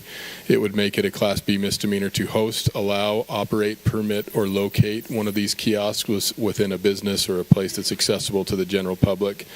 These shop owners have 60 days. If passed, these shop owners would have 60 days to remove those kiosks. And just for clarification, it is not meant to restrict the use of virtual currency. Just through these terminals and kiosks. That doesn't prohibit anybody from using and purchasing, selling, transacting virtual currency through computers, cell phones, tablets, things of that nature. And with that, I submit to the council. If you have any questions, I'm happy to answer. Okay, council, do you have any questions on this? I don't have any questions, but I believe the first time we discussed this was in a work meeting. Mm-hmm. So just to give a little bit of background maybe to the public about, and you may have said this already, but could you restate, if it wasn't stated, how much money residents have lost from these types of kiosks? In Layton City alone, from the years 2021 to 2025, it was over $2 million. And then also there were signs placed in front of these. In the work meeting a few weeks back, we were able to see video footage of folks who were using these machines and even were being stopped by folks who work at the stores to say, hey, don't put your money here. And it was very obvious that a lot of these folks were just in a frantic state of mind and really didn't even want to adhere to folks who were trying to say, hey, don't put your money in here, it's going to take it. So I just wanted to give that little bit of background, at least for those who are present and those who may be watching, that this has been a pretty big deal, and the officers who did all of the research on this really did their due diligence and wanted to do something to actually help the residents. Even sometimes you're in a situation and you don't really accept help. And so this was a way for the city to try and help those folks out and to not continue to lose the funds in these types of machines. So just thanks for that background and to the officers for following up on this. Yeah, and our police investigation, as well as other investigations in other cities and other states, has found that the notifications they're not very effective. Most people ignore them, and when they do read them, they don't believe them. And as you mentioned, when they're warned, even in person, one of the videos that we watched was actually a law enforcement officer telling somebody not to deposit money into a machine, and they were on the phone with somebody that was telling them to put the money in the machine, and they said, well, I'm on the phone with the police, and the uniformed police officer said, no, I'm the police, you need to stop doing this. So it is a problem. Like I said, it typically, not always, it can happen to anybody, but it typically preys on the more vulnerable portions of our community and our society, and that's why the city or the staff is recommending that it be passed. You know, and I might add here, and I think, once again, kudos to our police staff, but from what I understand, and being that this council will pass this tonight, that Layton will actually be the first in the state to take action on this, so that, once again, it just shows how forward-thinking this city is in protecting its residents. So, again, thanks to all those that helped undercover this and really do the deep dive understanding what was taking place. Okay, that was our second item of business regarding our consent items. So now I'll bring it back around to the council to go ahead and take action on our consent items. So, council? Yeah. I'd like to make a motion that we accept the bid award to Orman Construction, Project 25-43, Resolution 2617. And on the second one, it's probably the first time I've ever been excited to pass a resolution. I wish we could do more. But to adopt the ordinance prohibiting virtual currency kiosks. Mostly it's crypto automated teller machines. And that is ordinance 2607. Okay. Is there a second? I'll second that. Okay, it's been moved in second that we accept both consent items as presented. All in favor, please say aye. Aye. Any opposed? Okay, thank you very much. That was very good. Thank you, Chief. I failed to acknowledge we have our chief back here with us, so good job. Okay, let's go on to our public hearing portion of our meeting. We do have 3 items tonight. Mr. Weston Apollonie is going to present all 3 of them. So we'll go ahead and start with the first one, which is a rezone request for the overlook at Case Creek. Thank you, Mayor and Council. Before you tonight is a rezone request of 3.57 acres that is identified within the sensitive lands. The property is located east of Highway 89 at approximately 2550 north with frontage on Valley View. Give you a closer view of this. The properties located to the east at the subject property are consistently RS, which is residential suburban single family lots, and there is a church building that is located to the south with Highway 89 located to the west. Blake Anderson is representing Omner Holdings, who's the applicant, requesting a rezone for the subject property from RS to R110 single family residential. This is a standard single family residential subdivision that's before you tonight. The proposal includes 10 single family residential lots. The city and the applicant have been working with the applicant's geotechnical engineer and the city's third-party geotechnical engineer to identify and mitigate geotechnical and geological issues that are identified on the property. The items were explored were fault scarp locations, slope stability, the stability of soils, groundwater, and liquefaction. These are portions of the subject property that have been identified as, and then also portions of the property that would be identified as unbuildable. A fault scarp is located through the center of the property, traveling from Valley View towards the State Road Highway 89, so you can see that section cutting through here. What is it? Scarf. It's a fault scarp line. This area is a non-buildable area. It measures 61 feet in width and will be part of a recorded plat note designating such. Based on the reviews from the geotechnical study, no other geological or geotechnical concerns need to be mitigated with the property. On February 24th, 2026, the Planning Commission voted unanimously to forward a recommendation of approval to the City Council for the rezone request from RS to R110. Staff supports the Planning Commission's recommendation and recommends that the City Council adopt Ordinance 2602 approving this rezone request. I'd be happy to answer any questions you may have. Okay, Council, do you have any questions? Go ahead. Okay. Scarp, did you call it? Fault scarp, yeah. Okay. You can't build on it. You cannot build on it. But they can own it. Yes. Okay, that just seems odd that, you can't do anything with it, but you can own it. Well, you can't put a building on it. Like they can't place the home on it. That's right. They can't place the home on it. They can't place accessory structures on it. Right, They couldn't place yeah. a pool on it. Yeah. I mean, you can play on it, but That's right. Yeah, okay. Okay, that's. Okay, any other questions?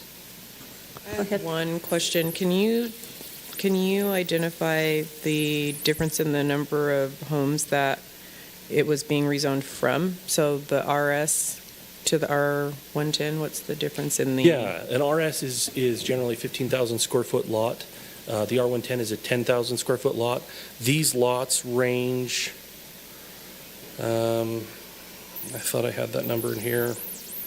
It's quite large. That might be on my other report, but yeah, here we go. The minimum lot ranges from 10,500 square feet to 18,800 square feet. When you decrease from the R110, excuse me, from the RS to the R110, it also allows them to have smaller frontages. So with a subdivision like this that's navigating a fault line and trying to fit lots in a specific area, it gives them a little bit of flexity to have a little bit narrow lots up front and wider lots in the back. It just gives them a little bit more flexibility to put in the lots they're looking for. Okay, good question. Okay, any other questions? Thank you, Mayor. Councilor Moore? Just the, can you go over the notice requirements for those who would purchase these lots, knowing that there's a fault running through their property? Yeah, absolutely. So the lots themselves will be will have a restriction on them, and then there would be a document recorded at the county stating that restriction, as well as a note on the plat. Go ahead. Just to follow up, and we'll see this. I know with the sensitive lands ordinance, we see this a few times, don't we? You're going to see it preliminary and final as well. Okay, thank you. Just a clarification on the recording, that means it would show up on a title report. So when they go through closing, it would show on the title report. Okay, any other questions on this? Okay, this is a public hearing, so council, I'd need you to make a motion to go ahead and open the public hearing so that we can hear any comments from those in attendance. Madam Mayor, I move that we open the public hearing. Okay, thank you very much. Okay, the time is now yours. If anyone wishes to speak to item A of our public hearing, you're more than welcome to at this time. We will have an opportunity, if you're here for any of the other items, that you can speak at that time regarding those items. Okay, seeing that there's no comments on this rezone request, let's go ahead and move on to item number B, which is an annexation and rezone request. Okay, thank you again, Mayor. Again, we are on the east side of 89. This is a proposed rezone containing 2.096 acres in the identified sensitive lands area. It is also a annexation, which is partly unincorporated Davis County that would be annexed into Layton City.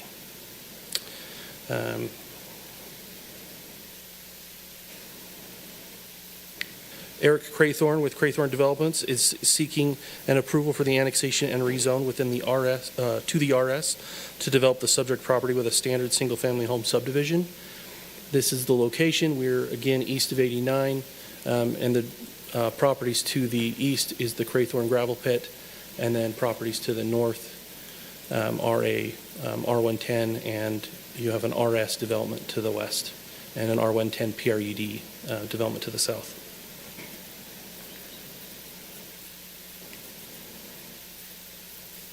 This just identifies the general plan designation and identifying the density of 1.1 to 3.5 units per acre, and that this request falls within those parameters. So I'll just caveat, when you see plans with that many lines on it, it makes it seem like it's very steep. They actually did a 2-foot separation between those lines, and so the slopes are not as great as you would see, as it feels like they are. The slopes on that property is around 10 to 15% generally. So it's not similar to the steep slopes that we've seen on other sensitive land properties. The conceptual plan for the total project area includes 4 lots. The 4 single-family lots comply with the minimum lot size, and they range from 15,004 square feet to 58,000 square feet. The 4 lots will have direct frontage onto a new cul-de-sac street extending east from the East Side Drive. Access to the gravel pit will continue to be provided from a new street by the way of a property on the south side of this development, but that property is not included within the subdivision. The city and the applicant have been working with the applicant's geotechnical engineer and the city's third-party geotechnical engineer to identify and mitigate geotechnical and geological issues. The items explored with this report include faults, scarp locations, slope stability, stability of soils, groundwater, and liquefaction. The geotechnical study identified that the Davis Aqueduct along the eastern boundary line of the subject property and the Weber Basin water storage facility were areas needed to be addressed. As identified with other subdivision developments within sensitive land areas, a planned residential unit development can be a good design. However, the PRUD, similar to the subdivision we just looked at, is not necessarily needed for sensitive land developments on every subdivision. As outlined in the engineering staff memorandum, certain lots may be restricted for subsurface geotechnical issues in a way that is sufficient to address the underlying sensitive land issues. Additionally, the area in the conceptual subdivision does not include the areas of slope, additionally, the area of the conceptual subdivision does not include areas with slopes greater than 15.56%. As such, the conceptual plan may be developed on in accordance with the development standards of the RS and sensitive land ordinance. On February 24th, 2026, the Planning Commission forwarded a recommendation of approval to the City Council for the rezone request from unincorporated area to RS, residential suburban, subject to meeting all city requirements. Staff supports the Planning Commission's recommendation and recommends the Council adopt Ordinance 2604 and 2605, approving the annexation and the rezone requests. This recommendation is based on the compliance of the city's annexation policy plan, general plan, city code, and the development guideline standards. I'd be happy to answer any questions you may have. Okay. Council, go ahead. On lot 4 with the detention area there, will that give them enough room to face the road? I can't see the numbers for here. You're talking about this lot here? Yeah. Right? Yeah, they'll have enough room to face here. Okay, so that, okay. Okay, go ahead. I have a question about these existing buildings that are already there. Can you speak to what those are and if they will remain or They going will to be built removed. around? Okay. Yep. Okay, any other questions? Madam Mayor, thank you. The Planning Commission, how was the discussion on this item? I know you mentioned approved, unanimous, or were there questions? There was no general concerns or comments that came.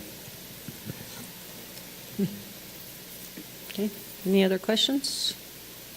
Okay, if not, I'll go ahead and turn to the public. If they would like to address us regarding item B on our rezone request for the Love Valley View property, you're more than welcome to stand up. And once again, you got to state your name and what city you're from. Okay. Seeing that there's no comment, I'll go ahead and move on to item number C then, which is a development agreement for Trailside on West PRUD. Thank you, Mayor. Sean Athey with LHM DEV TRS, which is also referred to as Destination Homes. You want to restate that? Is seeking approval to amend the development agreement for the Trailside West PRUD. Trailside West is a master planned residential community with a small area of commercial flex industrial space in the front. This is identification of where Trailside is and the commercial components here. This subdivision includes single-family detached homes, townhomes, and eventually will include condominiums and apartments. The development agreement, which was executed in the fall of 2001, included specific development standards for the residential and commercial buildings in the Trailside West PRUD, as well as a provision of high-quality, unique open space amenities. The applicant is requesting an amendment to the development agreement to provide some flexibility to the design of the townhome units, while also maintaining the same level of quality and design that was originally approved. The development agreement includes strict adherence to specific development standards for each of the residential units within Trailside. as well as provisions for high-quality, unique open spaces. The applicant has found that tandem garages on the townhomes have not performed as well. And one of the components that they're looking to do is alter some of those townhomes that will allow them to put in a standard 2-car garage instead of a tandem car garage. This will result in decreasing the number of units by 12 townhomes. They're not offsetting this by anything else. So the number of units that were approved for the development was 568, and that number will drop to 556. Due to the specifics of the development agreement, any minor design modification to the residential units required a formal amendment to the development agreement. To provide greater flexibility in the design while maintaining compliance with the development agreement, they're requesting this change. Just some anecdotal experiences as a part of this development agreement, because it was so specific and they brought a very, very specific plan of how it was going to be developed. Staff followed that plan, and so as building permits came in, we compared it to that plan and said, if it is not exactly this as we discussed, then we need to have discussions. And so we held that line very firmly. It got to the point where there were some decisions that were reasonable and were not changed in the context of the design. And we're talking about movements of windows, redesigns on the interior that might remove a window or place it in a different position. And it was causing some issues with their ability to sell some of the units. And so that's the main reason why we're here today, and having that's the main request that they're bringing forward. To bring a resolution to that, what they have offered and what they're presenting is to change the design components to a pattern book. The pattern book is intended to address all the residential building design standards for Trailside West PRED, such as the amendment outlines what language the section of the development agreements are being amended and replaced with the standards provided in the pattern book. Staff reviewed the proposed pattern book and the development standards to ensure consistency with zoning and the project and terms of the development agreement. There are no new terms being proposed that would violate any of the previous agreements upon the terms of the existing development agreement. The pattern book provides detailed design standards for single-family homes and townhomes. Sections of the development agreement relate to design standards that are applicable to all residential buildings. Will remain in the development agreement. This includes references to the Layton City Municipal Code requiring compliance from the apartments and condominium buildings. The pattern book also includes a page to address the condominiums. The only design standard change for the condominiums is a call out of a 7 by 7 foot porch as opposed to a 49-foot porch. This was a request from the developer specifically to make sure that that porch was actually livable. You can obviously have a 49 square foot porch and not have a reasonable depth. And so we appreciated their addressing that. During the public hearing from the Planning Commission, it was discussed that the development agreement does not prevent similar units from being repeated when next to each other. When the municipal code requires townhomes to expressly have unique townhome units next to each other. We worked with the applicant and identified that that was never their intent, to have townhomes that were the exact same townhome next to each other. However, there was a component of the pattern agreement that was reviewed by the Planning Commission that allowed for a repeating pattern. And so you'll see that as crossed off within the plan. The recommendation tonight will be to remove that section. The developer was in agreement with that, and they, as I said, didn't have any plans to do that anyway. In addition to the pattern book, changes to the master plan Exhibit B and master plan diagram B2 have been updated. Here's Exhibit B1. It's just updating. This is really going through the townhomes and just realigning that a little bit, updating the graphics. This is, again, there's actually a small error in this graphic showing a section of the single family when it wasn't supposed to be, so this is just clarifying. This is just going through, and this is in your packet, but this goes through what the pattern book would look like. It pulls out the general conditions of the of the townhomes and what the standards are that they'll need to apply to. And this outlines the standards for again, it's duplicated in the development agreement, but this pulls out the requirements for the porches that we just talked about. This really is the nuts and bolts of this type of plan where they are set up to show us the types of units that they're going to construct with placements of porches and windows and those ideas, changing design styles, moving locations. And so it gives us a broad range to be able to review those plans and say, as long as it's meeting these standards, then they can build. On February 24th, the Planning Commission forwarded a recommendation approval to the City Council for the development agreement amendment. Staff supports the recommendation of the Planning Commission and recommends the approval of Resolution 2614, approving the development agreement amendment subject to the removal of the repeated townhome assembly in the pattern book as outlined in the staff report. I'd be happy to answer any questions. Okay, Council, any questions? Okay, Councilman. Thank you. I do have a couple of questions. Do you know how much of that development is complete presently? I don't think I could tell you. Mr. Sean Athey is here. He might be able to address that, but I don't have that information off the top of my head. Okay, and maybe I can have some follow-ups if the applicant's willing to answer. But I was just wondering what was complete, what is still waiting to be completed. It sounds like there was some difficulty with finishing some of these because of the inability to sell, and so probably not moving forward. And so I just wanted to understand kind of the scope of what's still left. It did sound like apartments and condos have not been started on yet. Correct. But from what you described, it also sounds like there are still townhomes that haven't been completed as well. That's correct as well.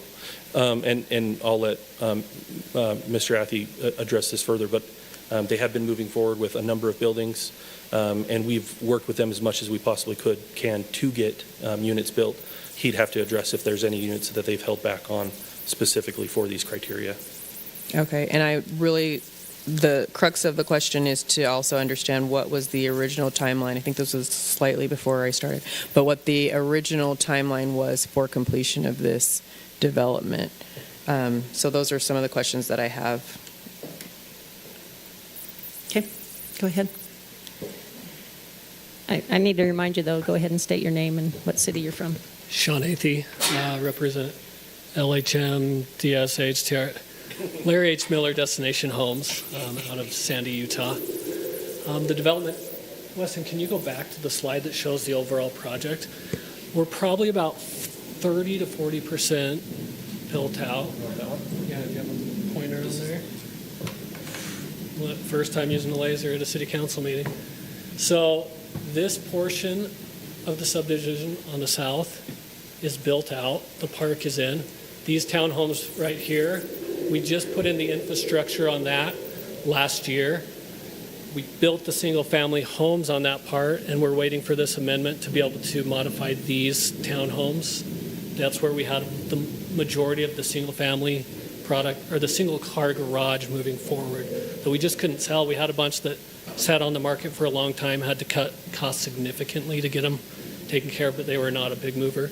And then these have almost all been built out. This section is built out, and this section is built out. So really the bulk of the project left for us in townhomes and single family is this center section, which I'm working on the civil engineered plans right now for half of that to submit this in the next couple of months and start that development portion this summer. So we're close. Most of the open space is in. We just finished all these walking trails. There's some bike parks right here with some jump features, and then the playground in here is put in, and the playground on the north is just getting finished up. So a good portion of the subdivision has been being built at this point and sold quite a few units. Okay. And then with the pattern book, I know that there was another development that I'm going to say destination because I'm not going to remember all of those acronyms. The destination came and presented on, and that was a kind of a new concept for us at the time. But I think understandable about maybe the need to have a little bit of flexibility in that. And so it sounds as though you may have decided to use that same method here. Yes, that you're referencing the Stevenson Fields project, which we were here November, December, which we're hoping to start that here pretty soon too. Yeah, matching the same situation. We want to be able to make the council and community know what we're building, the general feel, but also give us the flexibility to adjust to the market, where we build a floor plan that doesn't work and you go, oh, we don't have to stick to this forever. We can change the bedroom count, change the bathroom count, make the adjustments to hit the market need as the project continues. So that's what we're hoping for on this as well. So if this moves forward, like what is your expected completion date or range? Market determines all of that, but the expectation is we will be submitting our plans to finish the homes in the phase 2, begin horizontal development and infrastructure for phase 3. So they'll start the homes on that early next year. And then next summer, we would submit plans to put in the infrastructure for this and start building homes about 2 years out from there. I believe the apartments, we don't own the apartment portion. That is Newtown Development. I think they've submitted permits. I know I've been working with their group for some dirt removal and stuff, so it sounds like their apartments are pretty close to getting started. And the condos, we're still working through some plans and different things. They're not sure what's going to happen there yet for timing. Okay. Well, I'm sure I speak on behalf of many of us in the city who are happy that there was a reduction of some of those homes in this change. But thanks for yielding to the questions. I appreciate it. Thank you. Any other questions, council? Okay, I'll open it up for public comment on item number C. Seeing that there's none, I'll go ahead and bring it back to the council. I'll need you to close our public hearing, and then we'll need to take action on each item individually.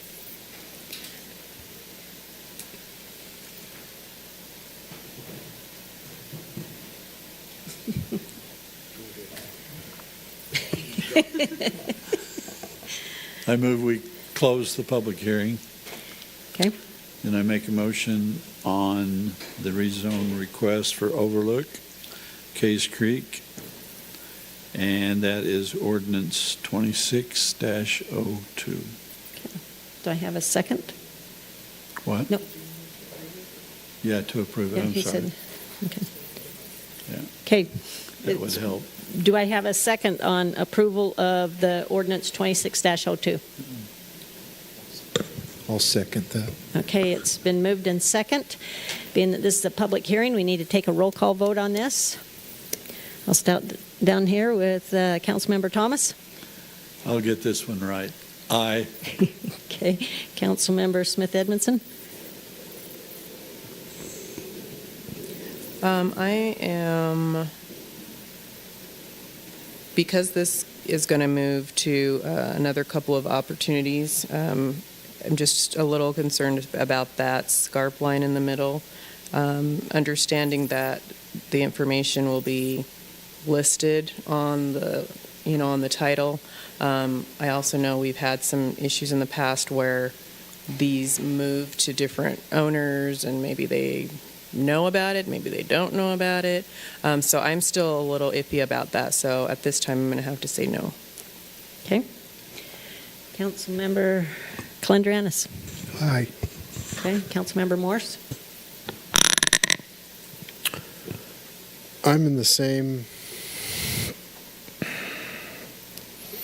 situation as Councilmember Smith Edmondson, and it's just, that's a large scarp. I'd like to see more information about that. So tonight I'm going to vote no. Okay. This will be a first here tonight. We have 2 against, 2 in favor. Councilmember Bloxham is not in attendance, so that falls to the mayor to weigh in on the vote. Which I have to say, this is a tough one, because I understand the need for single-family homes. I also understand the importance of safety, the safety concern here, especially when it comes to fault lines and sensitive lands. However, I know that we will be having another look at this, and we'll be able to see the placement of the homes and how that will come into play regarding those lines, so I am going to vote in favor of.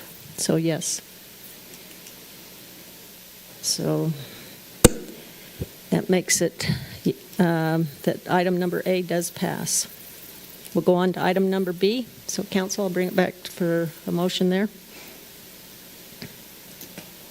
Who wants to make a motion regarding the annexation and rezone request for the Loves Valley View property? Madam Mayor, I move that we approve the rezone request, the Loves Valley View ordinance 26-04 and 26-05. Okay, do I have a second? Second. Second by Councilmember Thomas. Okay, once again, we got to do a roll call vote. Councilmember Morris? Aye. Councilmember Clendranis? Aye. Councilmember Smith Edmondson? Aye. And Councilmember Thomas? Aye. There you have it. It passes.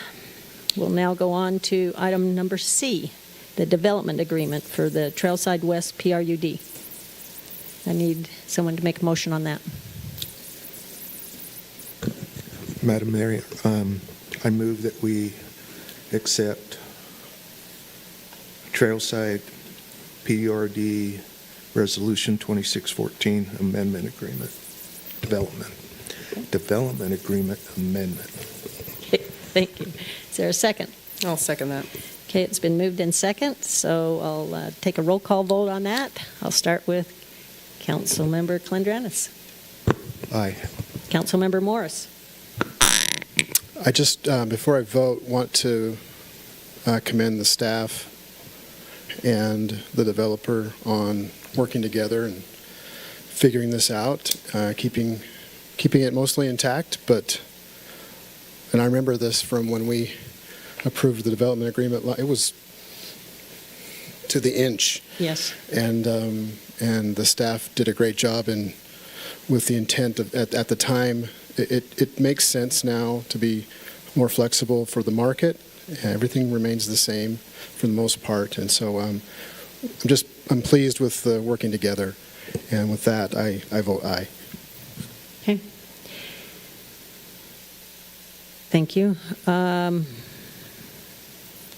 am I at? I've got to go to this side now. I'm going to start down here with Councilmember Thomas. Aye. Okay, thank you. Councilmember Smith Edmondson. Aye. Okay, there you have it. It passes. So with that concludes our public hearing portion of our meeting. It also is the end of our regularly scheduled meeting. So, Council, if you have no unfinished business, I'll look for a motion to adjourn. I make a motion, we adjourn. Okay, second? Second. Okay, thank you, everyone. I'll acknowledge that, and I especially want to give a shout out to the young scouts there. They were very good. They were quiet. I know it's a long meeting, but educational. So if you haven't got your merit badge, you certainly earned one tonight. Thank you.